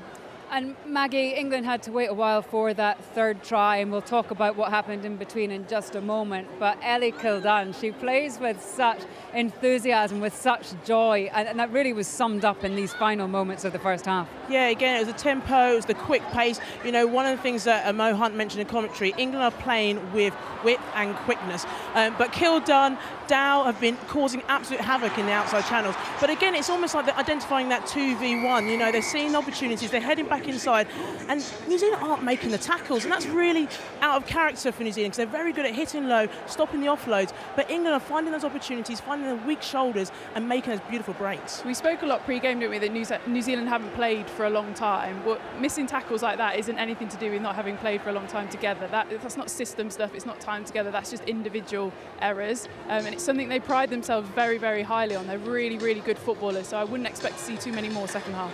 And what about on that line-out? Because they have looked rusty there, and England have been stealing, 3 in a row we saw, but it just hasn't worked for New Zealand. Yeah, I think New Zealand have lost in total 7 line-outs, which is absolutely huge for any first half, let alone a whole game. But I'd say a big reason of that is because of England. I mean, Abby Ward, like we talked about just then, she's been really key. She's been getting in front. New Zealand aren't throwing long. I think, if anything, the pressure of England are forcing them to have to throw short. And when you think about New Zealand's forward pack, they haven't got a lot of depth. So if you look to their bench, who are they going to bring on? They got Hupapa Barrett, who's going to come on, and she's making her debut, and that worries you a little bit. What have they got in the bank to almost improve this performance? I don't know, but when I look at the England bench, you've got Cocaine who can easily come on and make a difference as well. Emily, the conditions are interesting here because we've got this very low sun. The wind is swirling around. What have you made of England's kicking game? I think it's been very good. I think they've played absolutely no rugby in the red zone. You know, whenever they've had opportunity in that red zone, they've just got rid of the ball. Zoe Harrison, you know, she's got a very long kicking game, and from what I can make out, they've been kicking into the wind as well. So there's been loads of space in that backfield. New Zealand have to look at that. Holmes, Wycliffe, you know, they've got to look at how they cover that backfield because Zoe Harrison will pick that all day long. You can see the kicking battle. Almost the more kicks that happen, the more space that opens up. Again, Zoe finding so much space down there. Coxedge probably a little bit out of form for her usual high standards in terms of her own kicking game, but again, you can just see the amount of space back there, and you know, sometimes that is down to having not played for a while. You're not quite in the right areas of the field, but I imagine to see a lot more kicking when those spaces open themselves up in this second half, and as I say, I think it will be with the win for England. Maggie, you were wondering who New Zealand are going to rely upon in this second half. There are still threats out there on the field. You look at somebody like Leti Linga on the wing. But as you say, you know, Kendra Coxedge as well, these players are going to have to step up if they want to try and bring this score back in the second half. Well, Letienga has probably been the outstanding player for them in the first half. Brian Moore mentioned her in commentary. She's been a first receiver, so she's stepping up a lot. I mean, her size and stature makes her quite hard to tackle. She's been used as an offloader, and that's going to be quite key for England to try and stop her, go low, make the big tackles, stop the offloads. But then again, when we talk about New Zealand's bench and their their depth. Before they used to look to the likes of Portia Woodman, Kelly Brazers changed the game. Again, you know, New Zealand have got a lot of players who are making their debut today. So today, I think the second half is going to be a challenge. You're going to have to rely on the likes of Coxich to really step up today. Yeah, absolutely. Okay, we're going to come back to this in just a couple of minutes. But first, let's head down pitch side to Sonia, who's with Alan Gilpin, the CEO of World Rugby. Now, if a few of you are sitting at home, you're probably just fresh back from playing a bit of rugby, football, maybe hockey, and you might have worn one of these. It's a gum shield, but this is not any old mouth guard. This is a very special bit of kit, and Alan from World Rugby is going to explain what it is. What makes this special, Alan? Yeah, thanks, Sonia. Look, it's an instrumented mouth guard, and we're using these now to measure the impacts that players are suffering on the field, and to help us understand what impacts mean for different players, men's and women's. This is part of a much bigger study that we're doing with the University of Otago and New Zealand Rugby, 700 players, but this is the first time this has been done in the elite end of the sport. Lots of clubs involved around the world as we go forward, but a really important day today in women's player welfare for us. Yeah, and so it's been worn for the first time today by the Red Roses and the Black Ferns. And if you can see it here, look, there's little chips inside here. Just explain the clever science bit. So when there is we've seen some big collisions today. Yeah. What is the clever science behind it in that moment? So these microchips are measuring both kind of lateral and rotational impacts. So all the impacts that the players, both the ball carrier and the tackler, are incurring are being measured. They're time coded to the footage that's being analysed, and so we can see what type of impact, whether that's player on player, player hitting the ground, what type of impact causes what type of force, so we can better understand what that really means in the game. Yeah, obviously concussion is a big issue in the game at the moment. Often we haven't seen one today. Players come off, they have a collision, they suspect that maybe they've had a head injury. How could these actually be used, do you think, during a live game as part of that sort of whole process, that head injury assessment, as we call it, when we just take players off, check they're okay, and we see if they can come back on again? Yeah, absolutely. So obviously we're being led by the science all the time. This research project, as I said, is the first of its kind around, hundreds of players around the world. What we hope in the future, obviously, is that we can use this type of technology, as you say, in identifying an impact on the field and determining whether a player should be removed from the field for a head injury assessment and whether they're fit to return after that. So important, such a key part, huge area for us. Key factor of the game at the moment. Thanks, Alan. Pleasure. Yeah, really interesting. And Maggie, I know this is something very close to your heart, and you're sort of on various boards about this. It's great to see this technology being tried. It's not just here at Sandy Park as well. Sides like Leinster, Clermont, Benetton, Treviso, they're all part of this study. Absolutely. I hope that gum shield wasn't someone's gum shield. That's what I hope. But do you know what's really good is that it's going to measure every impact. And finally, research has been done on women. Most of the research that's been done out there has been done on men. And we've started to identify that, women's contact is slightly different in regards to the injuries that occur. So finally, we can start measuring and ensuring that we can protect our players. Yeah, and is this something I imagine as a current player that you would absolutely welcome? Because best in the world, sometimes players do try and take things into their own hands. Yeah, look, it's tough. Everybody wants to play, don't they? We completely understand how important, head knocks, concussion, that whole topic is. And, we do a huge amount of education on it to learn as players and obviously be able to then work with the doctors in the HIA process. And something like that will essentially take all of those things out of people's hands. There's no choice as a player, there's no choice as a doctor anymore. Something is giving you, tangible data that says you need to leave the field. So if they can get it sorted, it'd be awesome. Okay, 17-0, England are up at half-time. What will Simon Middleton be saying in the changing room at the moment? I think it'll be, more of the same. That's obviously very obvious. I think the kicking game, again, playing in the right areas, the physicality, they're really winning that physical battle and keeping the tempo high. As the game goes on, naturally players start to tire. These New Zealand players aren't used to playing international rugby and the level is different. So that last 20 minutes Mag spoke about in terms of the players that potentially come in off the bench, just keep that tempo high, keep squeezing and keep really tidy with your skills. And Maggie, what will New Zealand be feeling just now? I know it's a really difficult thing to say, but do you think they're going to be a little bit shell-shocked, or do you think with the fact that they've played so little rugby in the last couple of years, they've got 9 debutants in that 23, they might not be expected to be 17-0 down, however, it might not be all much of a surprise? Yeah, look, for those who don't know women's rugby, New Zealand are the comeback queens. They've done it before. They did it in the Rugby World Cup in 2017. They've done it in San Diego before as well. So this is a team you cannot underestimate. In the change rooms, they'll be saying this is our 100th test. You know, this is a massive game. We've got the Rugby World Cup coming to our country next year. We need to leave with a message. So I expect in the changes right now, they'll be frustrated, they'll be angry, and the first 10 minutes, they're really going to throw everything at England. But don't underestimate them. This is a good side. They are, even though they're down, they are a good side, and they will definitely try and finish on a high. And it's just worth reiterating that these are very much building blocks to what is a delayed World Cup. And this is what these autumn tests are all about, bringing in different players, playing people in slightly different positions, learning what you have with a year to go. Yeah, exactly, and especially for New Zealand, you know, we keep saying it, they haven't played an international game for 2.5 years, so some of the players that they might have brought through a couple of years ago, they've not had the opportunity to do that. So yes, they've been playing in the Farah Palmer Cup and everything, you know, the domestic stuff back in New Zealand, but this stage is different. The pace is totally different, the pressure's totally different, you know. So giving them exposure to this 12 months out from a home World Cup for New Zealand is invaluable. And you know, Maggie and I were talking, it would be interesting to get your thoughts on this, right at the start of the programme, about how England has become a different animal with years of professionalism, a few years of professionalism under the belt. How much have things changed, even from you, because you went to sevens and then came back?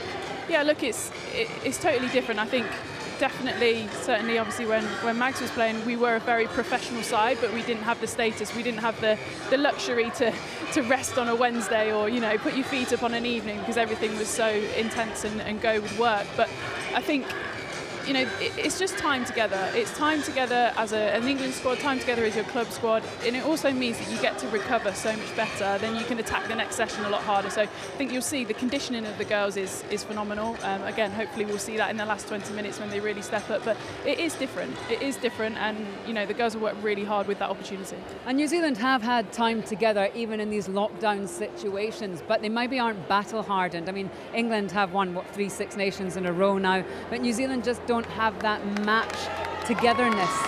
That's absolutely correct. Look, you can do as much as you can in training camps, but the reality is international rugby, playing against a #1 team in the world, is such a different beast. And I think for New Zealand, they'll gain a lot from this experience today, but most importantly, playing at the top levels where it's really at.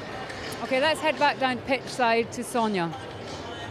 Simon, you've got your A4 pad there with loads of scribbles on it. I wonder what's the key one that you want to impress on your team in this second half? Well, I suppose you should just say probably more of the same. But we've executed the game plan really well. Conditions are a little bit different this half for us, so it's just a case of making sure that we play in the right areas of the field.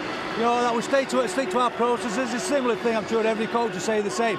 But you know, we've been in this position a lot against New Zealand, and you know, they'll stay in the fight, and what we've got to just make sure we do is stay composed. And then I want to see the impact of the bench when we bring the finishers on.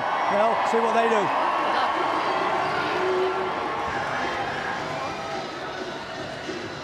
Well, this is the first time the Black Ferns have ever trailed any team ever by 17 points. Bear that one in mind. Right then, 40 minutes for the Red Roses to hold on to their world #1 title. Looking good at the moment. Stop, Helen, stop. Harrison's put a huge amount of weight behind that one. Someone's got to put a name on it. It's Wycliffe. Take him back. Holmes doesn't want it. She feeds to the far side. Aliafanga dragged down by Packer. Bremner. Take him back. Dement. Harrison. Just biding her time there, Harrison. Packer. Good support from Aldcroft. Hunter. Kildunn. Loose on the floor. Miscommunication by the Red Roses. You've got the option. Knock on into touch. Yeah, just a little bit loose, wasn't it? But a good start. Managed to maintain possession. Again, trying to come out of the back. I think Poppy thought that was for Lydia Thompson, not for herself. Poppy Cleo there just letting the ball go across her side. We just had a demonstration of the difference in the quality of breakdown ball. New Zealand struggling and having to put more bodies in to actually just win the ball. England, in contrast, getting over the gain line, much quicker ball. Crouch.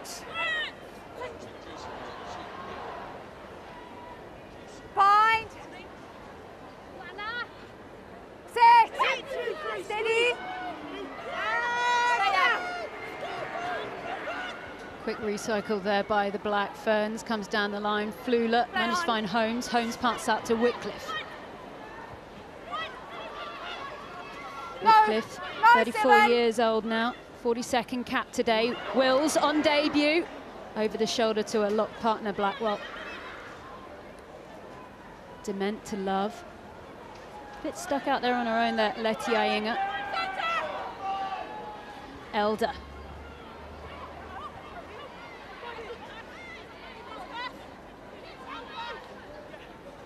Coxedge manages to find Pearl Nelson. He's had a lot of running repairs in this game, but is still playing on. Letty Ayinga again, who really has been almost a force on her own out there at times. She's made over 70 meters, always looking for work.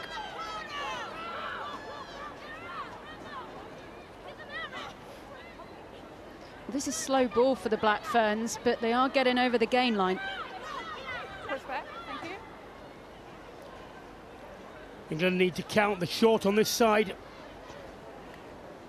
And Dement decided to take that one on herself. No! Byrne was there. Ball's not out. Here comes on this near side. Whitcliffe again, can't get the pass to Holmes. On the body, not She's the dealt ball. with that really well, has the Waikato fullback. Bremner. Release White. Coxedge manages to find Ali, Love, Dement, and there comes Langi Tuima.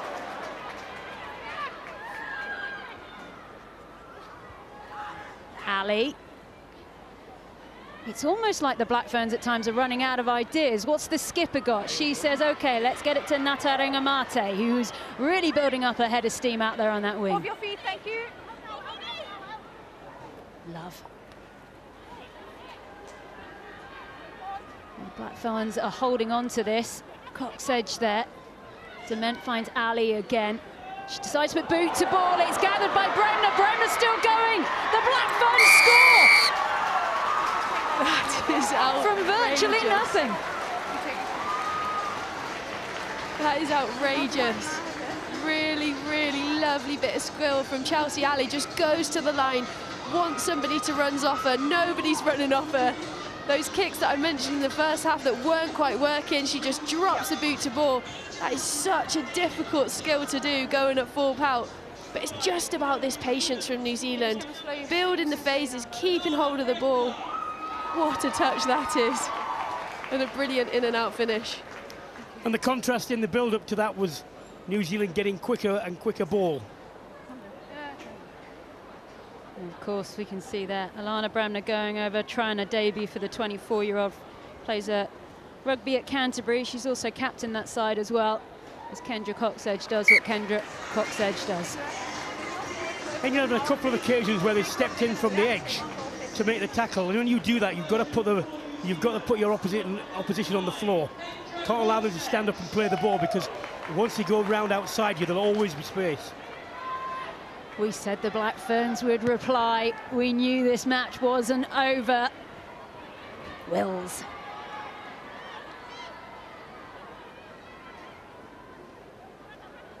They are one of the best teams in the world for thinking on their feet and figuring out a problem. But can the Red Roses match that? Off your feet, yep. And you do just feel the momentum now is certainly the way of the Black Ferns. Is what a surprise. It's Marley Packer who's in there for a little bit of a chat. She's the emotional barometer of any team she plays for, is Marley Packer. But it's all New Zealand need is a little bit of belief in themselves. They managed to keep the ball for 10, 12 phases, score from an absolute wonder kick. And now they're looking to play out of their own 22, win themselves a penalty. Well, the line out was a problem for Glenn Moore and his coaching staff. Be interesting to see if he's managed to sort any problems out in the space of half-time. Yes. Well, one factor that might help is that the wind has dropped dramatically.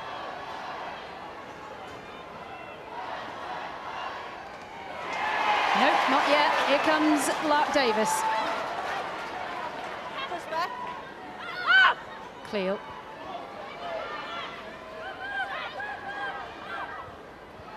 Harrison. Aitchison, kill done. Manages to find more support from Aitchison, who was quickly back on it. Tuima.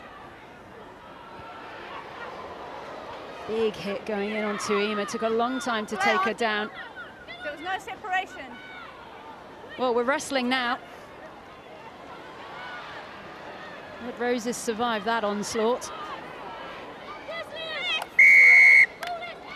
Another penalty to New Zealand. No, it's not necessary.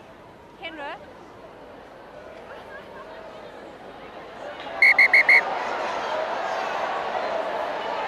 Emotions are running high.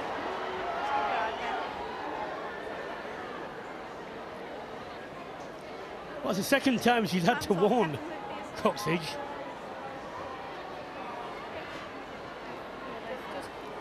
Let's listen to the official telling off by our referee.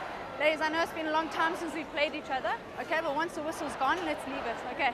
As captains, take responsibility of your players, otherwise I'm forced to, okay? Well, there was the warning. Who do you think was listening, Mo? This is a hard one because I actually sit on Kendra Coxage's side on this because scrum halves together, as a scrum half, it's so frustrating if you want to go quickly. I understand why people do it, but just keeping hold of that ball. Abby Ward's very clever and stuff like that. She just keeps hold of that ball, stops the quick tap. We know that New Zealand are really struggling for their line out. Kicking the ball 10 metres isn't going to help this team at the minute. Allcroft and Ward are too far over it. Oh. If only we could hear what those sweet whispers were to each other.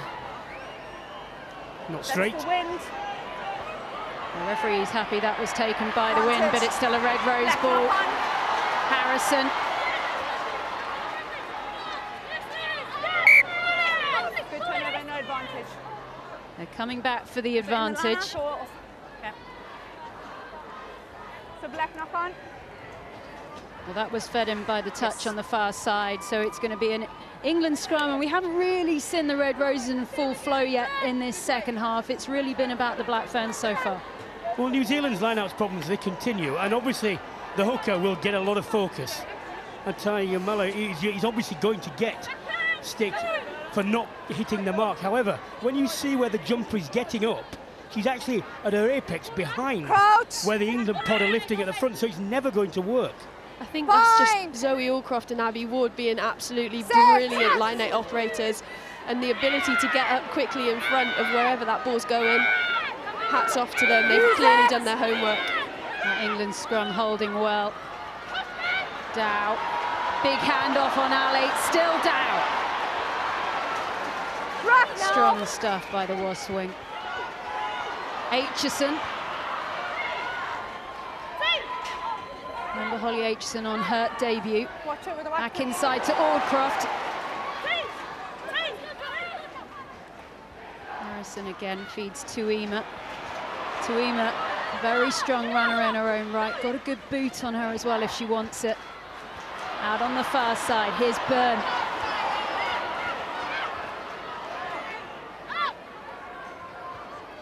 Bottom. Harrison. Here comes Tuima. Show and go. They've got numbers. Tuima bouncing off the Black Ferns. Aitchison. Still Aitchison. The Red Roses know the line is there. Abby Ward for a hat-trick. Not to be. There's going to be a card. That's cynical 6. And it's going to be Alana Bremner on her debut, who is sent off the field for 10 minutes. No release and not rolling. No, there was another. This could be a tough 10 minutes for the Black Ferns. Just the width at which England are playing at the moment. They've gone one side to the other. And the ruck Lovely speed as well. And the ruck speed. It's time after time, quicker and quicker. And this is where they really need to make New Zealand pay. The average points lost is 7 when a player goes off. They need this from here. Well, this was the no release there by Brem that put her in the bin, and here's the line out that could really tighten up. Right backwards, use it once. Forwards holding on to it at the moment. The Black Ferns know they're in a little bit of a pickle here. That's miles in front of the back foot again. That's on the floor. Was it knocked on? Ward has gone over, but they will go and check this. I don't think that's a try. I've never seen the ball drop on the floor from the maul and not be given as a knock-on before.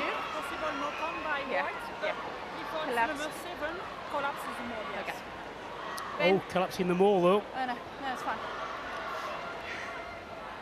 And if that's the case, it should be another yellow card. So before the knock-on, I had advantage. We had it for a collapse. Yeah. So there was a knock-on, so we can't go any further with the try, but we are going to go penalty. Okay. Are they lucky not to have another one in the bin? Yes.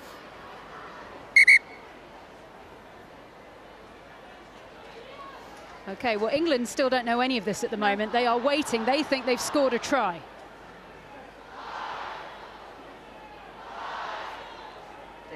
So we're waiting for Sarah Hunter to actually have a chat with our referee, Sarah. Amy Barrett-Theron. Sarah, I can't award the try because there was a knock-on, but there was a collapse by Black. No. Sarah Hunter right in there. Penalty try. She knows her laws of rugby. Is it worth a penalty try? Panel discuss. Not for me, because it looks like the collapse comes after the ball's knocked on. The ball's still in at the back of that. Well, I think the thing is, the collapse, whilst it stopped the forward momentum, didn't have anything to do with the fact the ball had been knocked on at the back anyway. If they'd have kept in possession and then gone down, maybe so, but the collapse and the release of the ball, the knock-on actually occurred almost simultaneously. Well, anyone who watches a lot of rugby at Sandy Park will know that the Exeter Chiefs men do a lot of this. Catch, drive, go for the line. Red Roses there, keeping to their feet, and this is still moving. Short! Not over this time. Black Ferns ball. So interesting for me that they've gone for the maul again. They're a player down, they've got the advantage in the scrum. Sub 1 and 2. Scrums have been working well for England. Why would you not go for the pushover, especially after the first maul gets driven back 5 metres? A couple of big changes coming on here for the Black Ferns. Pip Love and Takura Ngata-Ringamate making their way off, and we've got 2 debutants, Sonnet Hooker, Grace Ho-Papa Barrett, and also Crystal Murray. Keep an eye on Murray. She has been tearing it up in the Farah Palmer Cup back in New Zealand. She plays her rugby for Northern. She's also a dual international now that she's come on the field, because she's also played for New Zealand at Rugby League. She might be a prop, but she will be able to move. Yeah, she's a brilliant player. All of the noise coming out of the Farah Palmer Cup is that she loves to run ball in hand. She's explosive, really good footballer. So looking forward to seeing her go. Big test though. First thing you've been called into action for is a scrum. Here we go. Yeah, and England a bit lucky there. We drove over the mark. Take the hit, please. Here the referee saying take the hit. There's no such law at all. Brian, what is it like coming on when you're heading straight into a scrum in the front On row? your 5 metre line? On your debut as yes, well. you say thanks very much. Crouch! Bind! Set! Yep, they've got caught this time. Kildan's got it. Here come the Red Roses again. Remember, New Zealand playing with 14 women on the field. Holding. Okay. Keep working wide. Goes forward from Cox Edge.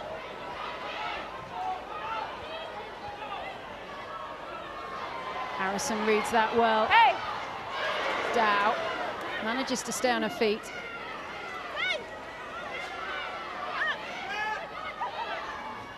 Harrison, lovely flat pass to Allcroft, he's got space. Harrison still going, Bottomans there as well. There's numbers on the far side if England can ship it.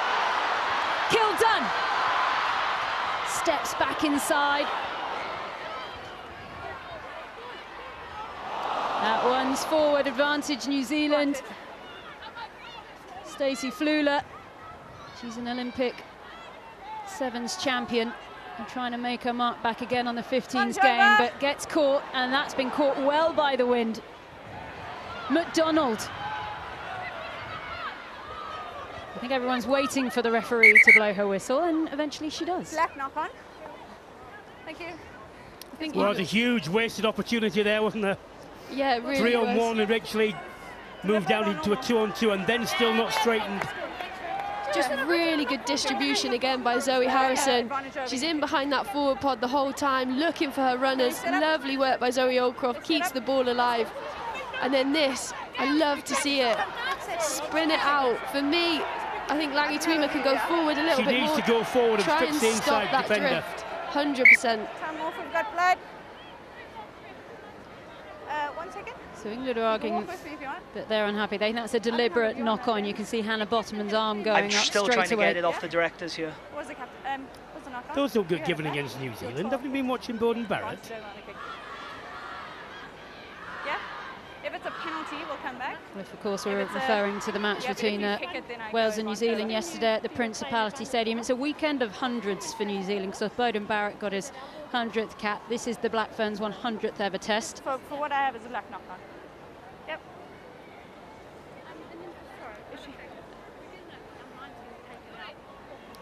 Okay, we'll Get the impression at the moment England are forcing things a little bit. You've Yeah, got it's the, deliberate. the player at Amy, up advantage. she's just thrown an carry on arm with out what they've of been it doing as the ball's well. been passed Be back more inside. accurate. Okay, do we need to have a look at it? No. Just penalty Just only? a penalty only. Against black. Yeah, it's very stagnant play. Okay. I think everyone's quite relieved that we don't have to look at it again. It's a deliberate knock on, so we're getting penalty over here. Okay. And England do get their penalty. It's been a long time coming, but it has arrived. There's still a few more minutes on the sin bin for New Zealand. So far, they've not conceded any points, despite England being down, pretty much camped in their 22 the whole time. What England also have to do is, in their intent to keep the ball close and drive, they need also to identify if and when the numbers are on to go outside and the call needs to come to stop going short.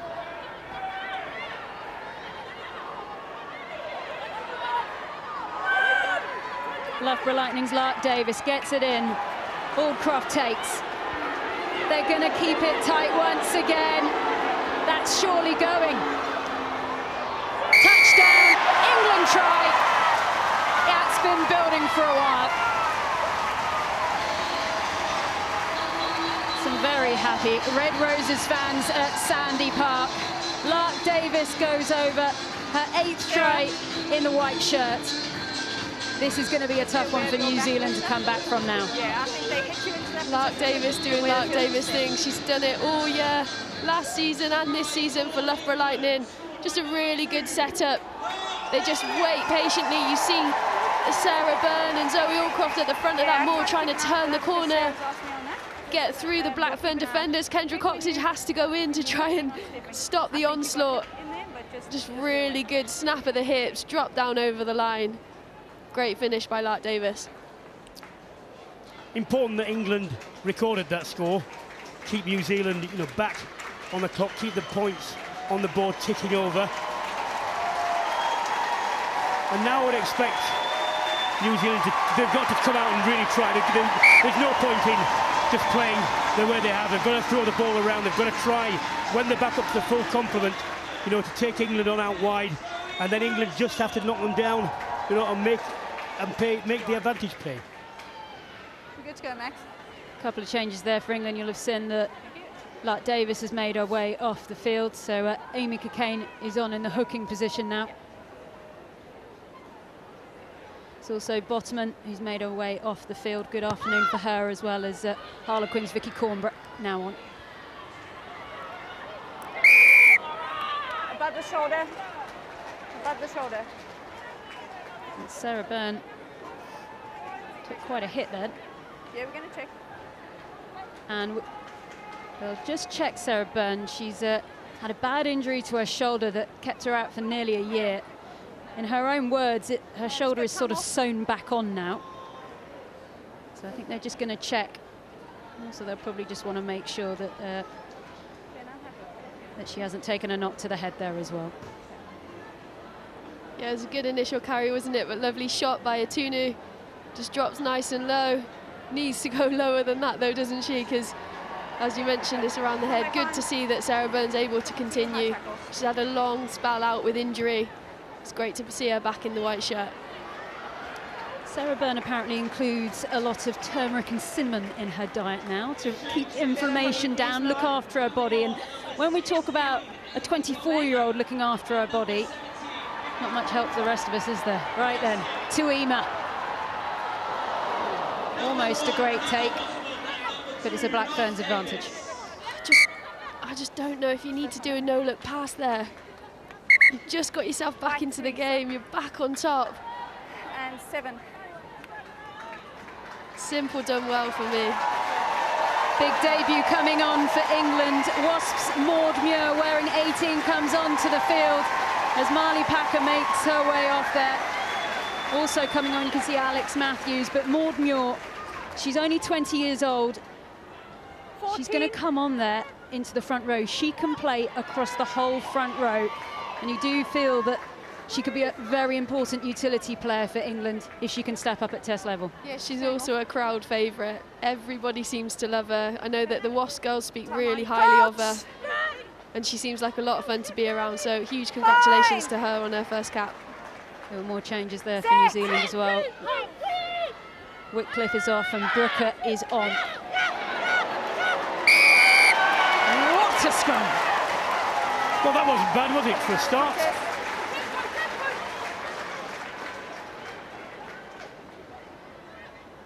This will be interesting for me now. I don't think this New Zealand team will have been in this position where they've been down 24/7 before, don't really look like they're creating a lot.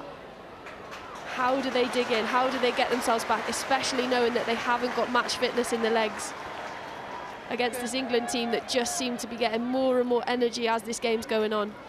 Well, this is where I'd like to see England be absolutely ruthless. Look at that for Maud Muir. Come on for your debut, and that's your first scrum. That's impressive. Sack is good. Use it. Use it. Cornborough, Cocaine. Give them some credit for that scrum as well. Cleel. This time going forward is Ward. Cocaine. Powering for the line. Crystal Murray doing a good job there of slowing it. Back on the near side, Muir. McDonald, this time back inside. Cornborough was there. Remember, there's still one in the bin here.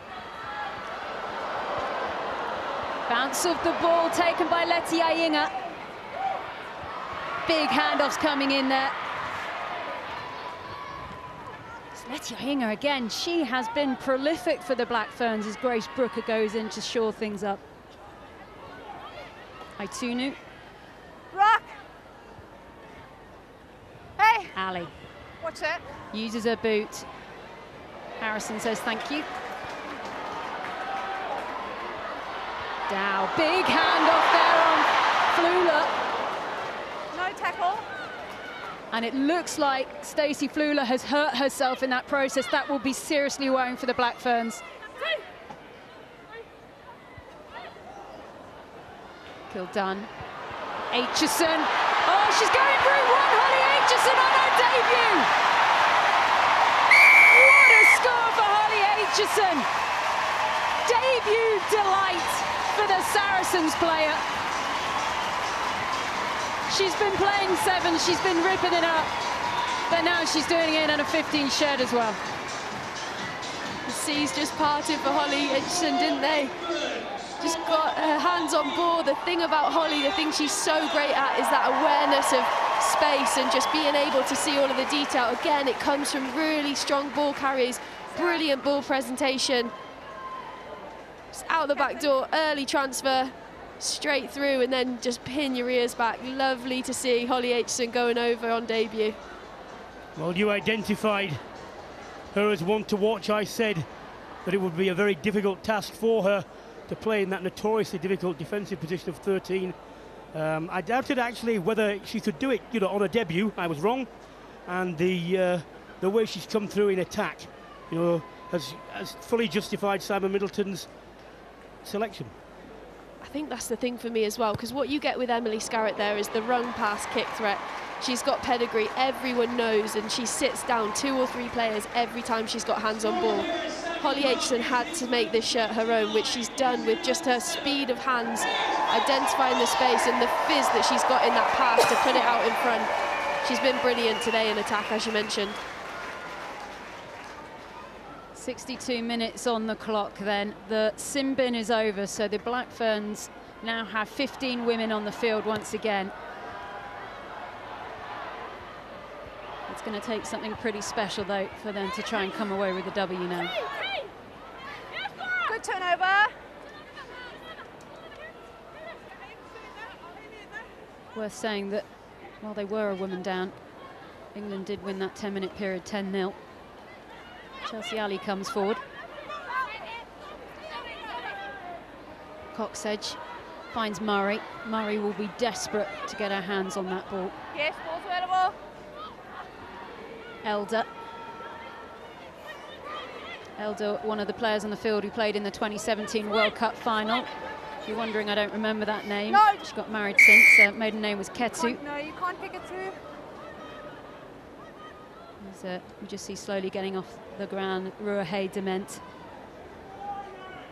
It's interesting because Ruahei Dement obviously plays her rugby in Auckland, and a lot of the Auckland players haven't had quite as much rugby because Auckland spent a lot more time in lockdown than the rest of New Zealand has. A lot of those players have found it tough to join up with All Black camps. Here we go, Grace Holpapa Barrett then. The Waikato woman ready for the line-out.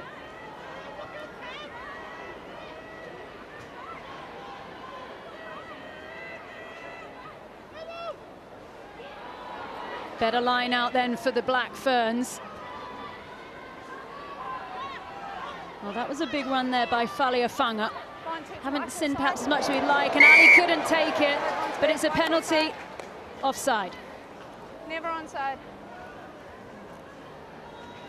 Discipline from England. Discipline's not just about whether or not you do any foul play, it's about keeping your lines, it's about running in the right channel, it's about staying behind the back foot.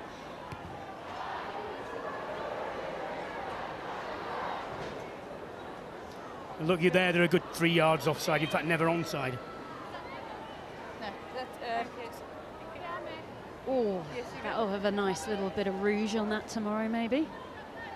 Wonder what the gum shield's saying about that one. Yeah, you'll have seen at half-time all these gum shields have got that special microchip in them.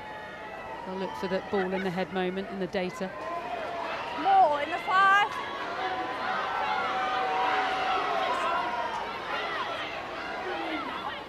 That's more what the Black Ferns want. Yes, she's through the There's middle, a white yes. shirt in there legally, though, that's causing a few problems. Ball's in the front. There it is, it's still going. Coxedge looks up, Holpapa Barrett. No white. Wills. Don't. Oh, that was high. We saw some legs flying there. Coxedge wants it quickly. They're not going to get a chance to review, so it's Ali.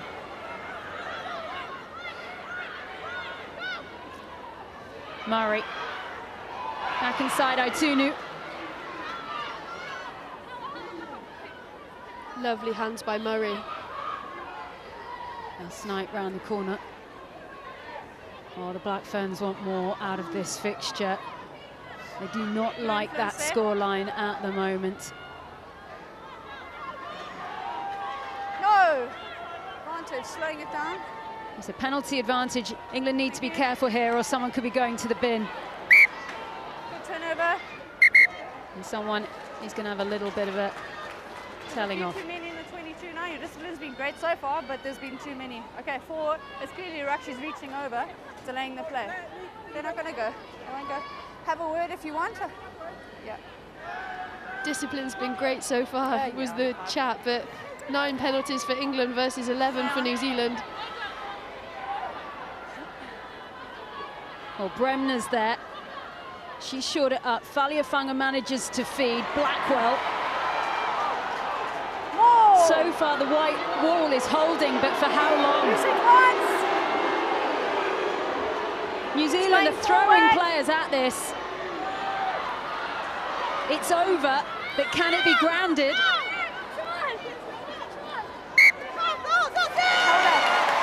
Held up. Goal line dropout. And remember, these are different laws now. When it's held up over the line, it's a goal line dropout. You've played a lot of this now, Mo, at club level with Gloucester. What's it like having the goal line dropout rather than the scrum? I really like it as an option. It just gives you a chance to clear your lines. I think that there should be a call when people are picking and going just to accept the tackle, go over the line and allow it to be a goal line dropout, because there's no advantage from this. Yes, you get the ball back, but you've got another 10 metre, you're catching it on the 10-metre line and you've got 40 metres to go again. There she goes again, though, I say that. Letty Iyinger has definitely got a lot of ticks next to her name. She's been a bright spark all game long. Bremner. 11 carries over 100 metres. Outrageous stats. Aitunu.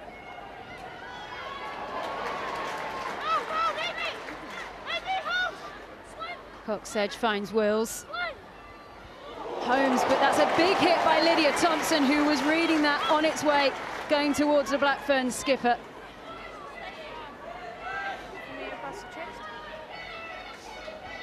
You have to say the Black Ferns, they went backwards there. Penalty advantage, though.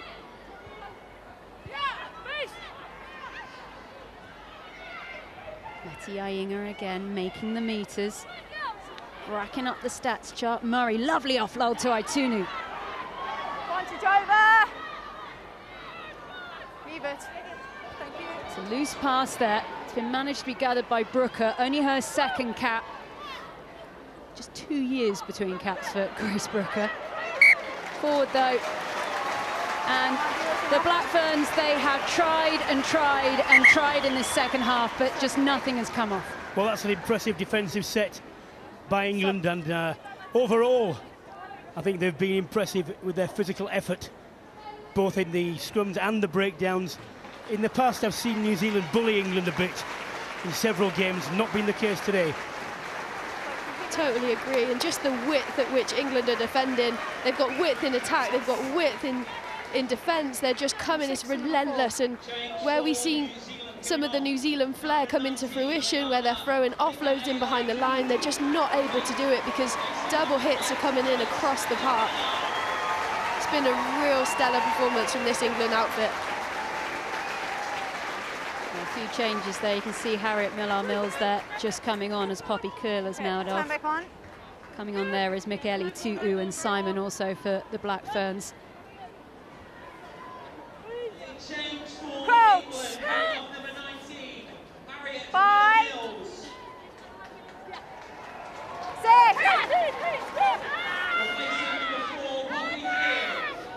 And can England get this ball back down the end of the pitch where they'd like it? That's a better scrum from the Black Ferns. McDonald does get it out.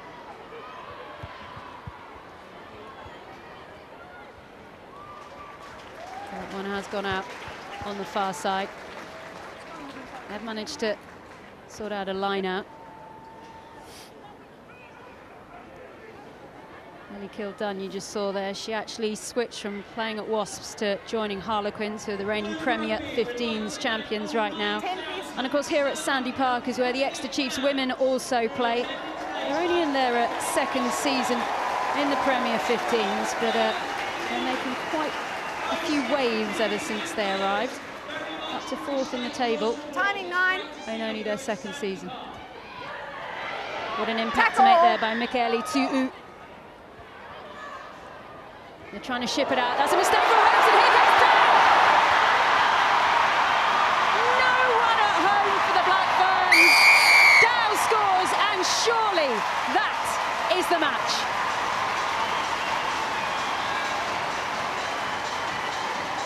She's absolutely fantastic. This girl cannot stop scoring tries at the minute. Abby Dow is just in electric form. All comes from New Zealand just trying to force the play, trying to force the out-the-back option. Not enough depth, no real options. Holmes is trying to catch a ball above her head, just loses it. And a fantastic pickup on the run from Abby Dow, just defence into attack. Not only is that not a good pass being over the head, but even if it had been, it was going to be giving a player with ball at the same time, so there was no space for it either.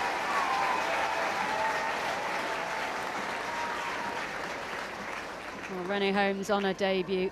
That'll be a tough one to swallow, but Abby Dow, 20 tries now for England. Happy, happy woman.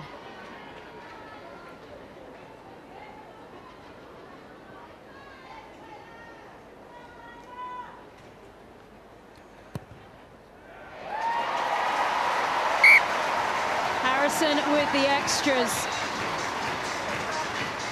There's more changes coming for England in this next passage of play, but I don't think anyone was expecting this scoreline. Claudia MacDonald has gone off for England, coming on as Leanne Infante. If you're thinking I've never heard of Leanne Infante, you have heard of Leanne Riley, and she got married in the last few weeks, so huge congratulations to her. And we should also say a very strong performance today by Claudia MacDonald, given a first start at scrum half, used every minute of it wisely. Okay,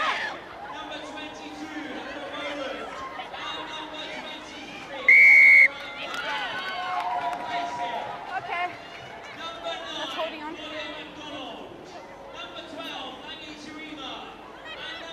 Well, here's Ariana Baylor, who's also on the field now for the Black Ferns, on debut at 24 years old.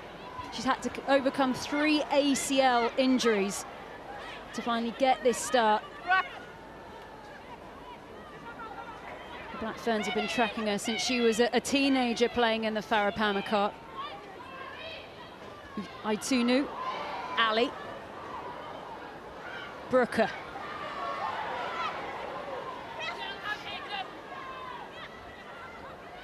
Wills. Mikaeli Tu'u. Winger! Oh, Elder just about managed to hold on to that. Advantage, winger on tag. Penalty advantage here to New Zealand. Murray, she's got such a lovely soft offload. Push back!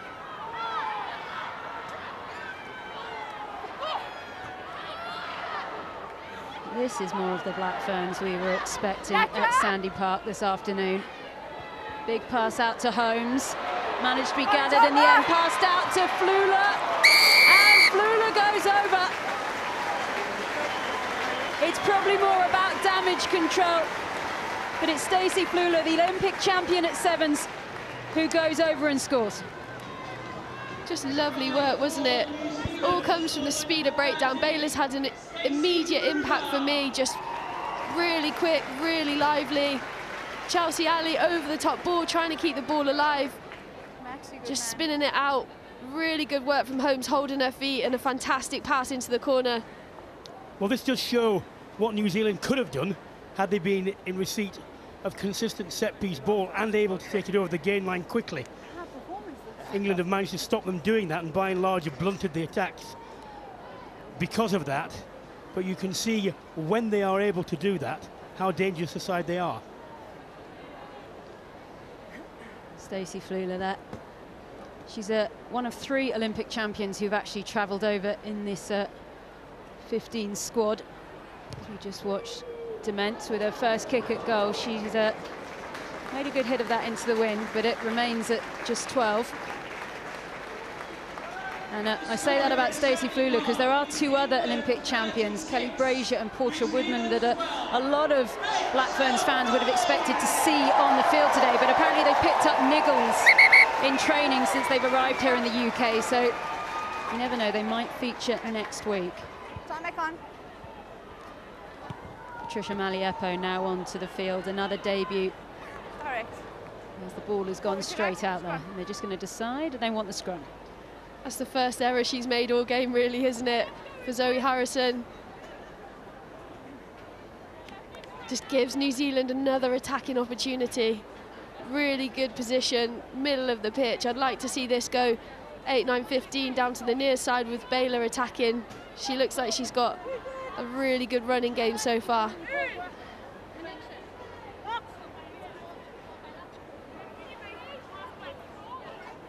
Crouch. Ariana Baylor Bind. calmly waits to get that ball in. Say. Oh, that's a big push from England, but they recycle quickly. Comes out to Holmes. Flula. Try scorer. Holmes over, but there's no one at home. Elder. Off your feet. Aitunu. Oh, right over the top. Dement to Brooker. Lost it now. Easy, easy, easy, easy, easy. Wills. Murray. This time it's Maliepo. I'm okay with that. Play on. Huge contest coming in from Alex Matthews, still pushing. Play on. Dement. Elder. That one looks like it's gone forward, and the Black Ferns tried and tried. It kept going forwards, and with just a few minutes left to play, it's an apt time to ask you, Mo, who is your player of the match? I think it's been a difficult one to call. I think Abby Ward, there she is on screen, has been amazing at the line-out. Obviously 2 tries to her name as well, as is her partner Zoe Allcroft just stealing the ball, but there she is, Zoe Harrison. For me, this England team has come away with the win because of the out-the-back balls, because of the kicking game, because of being able to get people into the game at the right times, and she has really seen the space well. She's executed the game plan fantastically, has had a lot of heat on her over the years about who's going to take the reins after Katie Daly-McLean stepped away, and for me, she's come into her own in this game, so Zoe Harrison gets our player of the match. Well, let's see what England have got here. Thompson.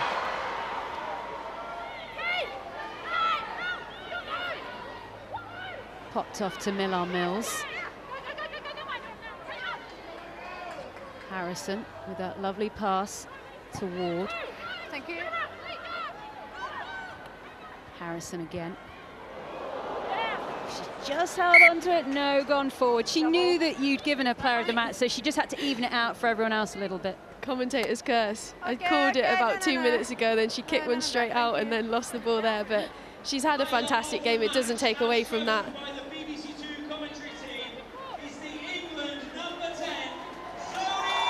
Well, it was Wills who was all over there for New Zealand. She's one of the debutants who's actually stayed on the field for New Zealand throughout this whole match. But there's a smiling Zoe Harrison. Still only 24 years old, still got a long way to go in her rugby career yet. Bind. For me, it's just great to see that Saracens form come into the England shirt.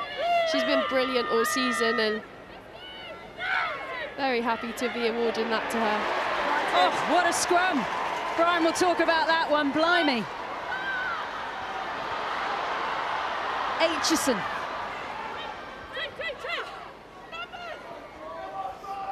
Hunter. Not on the ball. Infante there, manages to find Cocaine. Is there one last little flourish, a little bow to put on this game maybe from England? Knocked on there. It'll be a scrum for the Black Ferns, but Brian, talk us about that last scrum, blimey. Yes, well, England's scrumming doing, very well. New Zealand are struggling, they're not tight enough. It's not helping them and their cause on their ball that the ball isn't being hooked properly. I mean, if you can get the ball to the back, it doesn't really matter. If you're going backwards, you can get rid of it quickly, the number 8 can pick it up. If you can't do that, you're always in trouble. And England have been impressive, not only with their original front row, their replacement front row has been impressive as well, which is obviously pleasing for them and Simon Middleton.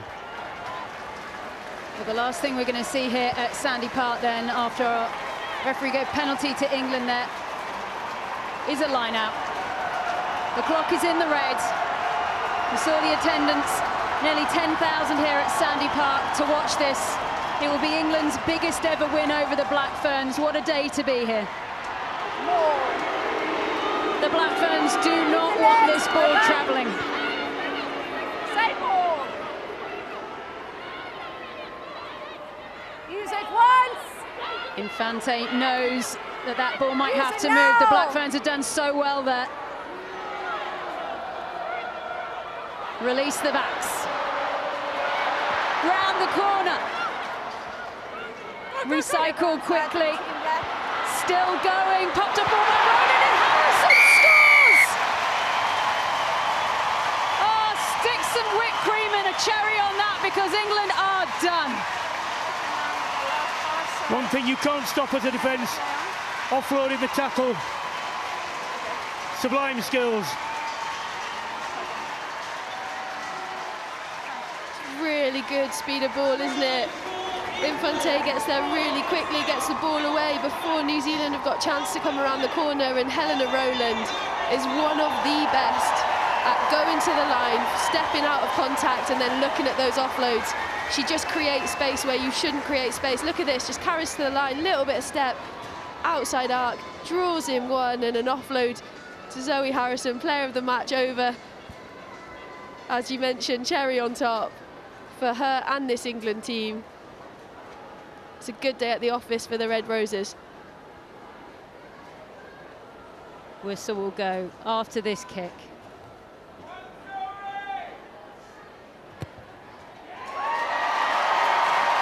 Oh, she's only got it.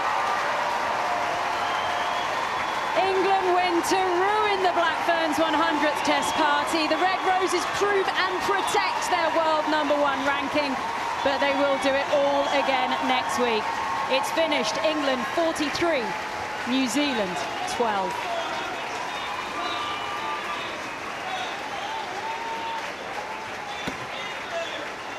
Well, there was no black magic for New Zealand on Halloween. It has all been about the Red Roses. That was imperious. It was just brilliant, wasn't it? From start to finish, they just had an energy about them, an intensity about them. Defensively, the amount of double tackles that were going in, just stopping the New Zealand onslaught. New Zealand normally have that flair, that offloading game, the ability to play in behind the line, and England just matched it so well today. And Brian, that isn't our biggest ever win over the Black Ferns. It's a humongous biggest win over the Black Ferns. That has laid down a marker today. Yes, it has, and I think the way in which they set about it and the physical nature of their game and the fact that they bested the All Blacks in every phase because of that is a huge statement for that. It needs to be, I mean, look, New Zealand will come back, we all know that, but it's an impressive win by England, and you can't say that they didn't deserve the scoreline. Well, Red Roses will be having a little bit of a huddle, but we get to hear from the player of the match, Zoe Harrison, who's alongside Sonia McLaughlin. Well, Zoe, many congratulations. It's not every day you beat the Black Ferns, run in 7 tries with your final one, the flourish at the end there. What are the emotions right now? I think the emotions are really high. I think you could see at the end there, everyone's like jumping, cheering. We tried really hard throughout these past 2 weeks that we've been together. And I think, well, we exceeded what we thought we were going to do. This is England's biggest win over New Zealand. What does that mean to this squad a year out? Well, from I'm a not Rugby actually World sure Cup? many people know that, because I've just been told walking over here. So I think when we're told, everyone's going to go even more nuts when we get into the changing room. It is, I can tell you. So what does that mean to this squad? I think it means a lot. We've got them next week as well, and I think that will really help us. But we can't get complacent. We need to look at what we've done and look what we can do better for next week. Do you think New Zealand were just lacking game time here? You'll appreciate they haven't played for 2 years, or have England just moved on and got better? I think today we were really looking at ourselves. The past 2 weeks, and even before that, even in the Six Nations, we've been looking towards the World Cup. So what we've been doing in training is looking at ourselves and really pushing that. Well done, Zoe Harrison. You. You can pick up that bottle of champagne now. You're the player of the match. Well done to you. Thank you. Very close. Well, big smiles all round, and no wonder, Emily. 43 12. I mean, that must be beyond even your wildest dreams. You were celebrating like you were playing. Yeah, it was. You're always a part of it, aren't you? Yeah, unbelievable. Such a strong scoreline. The England girls came out. We spoke about half-time, the tempo that they brought, the intent. You could see that they really wanted to come out here and make a mark, and, make a point. Look, the Blackburn side were undercooked. They weren't, the Blackburn side that we're used to seeing. It's their first game out in a long time. We've said a lot about that. They'll be back next week. It's going to be an absolute cracker next week. Maggie, almost 10,000 people in Sandy Park today to see this. You can see the disappointment on the Blackburns' faces, but it's been a long, long time since they've played a competitive test match. But take nothing away from England. These are the building blocks they want to put in place before a World Cup. Yeah, it was a brilliant display from England, and like you just said there, 10,000 people in the stadium. I feel really privileged to be here to witness that. Yeah. I mean, it wasn't just the win that was really good, it was the way they won. And England have got so much potential still waiting in the banks. Like I said, Emily Scarrett is here, she's still waiting to come back. There's so many other players who haven't been involved, like Shauna Brown as well. Yeah. So this England team is definitely growing. It was a tri-fest. Yeah. From start to finish. It was awesome. I think we saw the intent really early doors, didn't we, when they turned down a relatively easy 3 points to kick to the corner and have a go at the line out. I think England came out with just that intensity. They've spoken so much about wanting to regain that strength in the set piece, scrum, line out, the driving maul. Countless tries from the driving maul that were awesome, and then when they were able to move the ball, there's just so much space out there. Holly Aitchison, how good has she been? First cap, didn't phase her at all. Such a good runner of the ball in space, just able to pick up those. And Mo gave player of the match to Zoe Harrison because how she orchestrated and gave people those opportunities. Abby Dow was awesome all game, just running with the ball, taking people on. That's exactly what you want to see from her. But to add on to that, I think what England have been really good at is this quick ruck. So the quick rucks, giving them the pace, giving them the width. And look, you got the Roland who comes on and makes a big difference, looks to go outside the players. But Harrison, deserved player of the match. I really highlighted there was many players could have choose from. But Harrison was absolutely outstanding. She's brought her club form back into international. I think the other thing as well is the subs that came on. There wasn't any backward steps taken. There wasn't any drop in tempo, in form, in physical, the nature of how the game was being played. So, yeah, I think Simon Middleton will be one happy bloke tonight. The celebrations here are just fantastic, and let's just remind you that this is only the first chapter, because we have this all over again next week again. I think it's been set up really nicely, hasn't it? The Blackburns are an incredibly proud nation and team.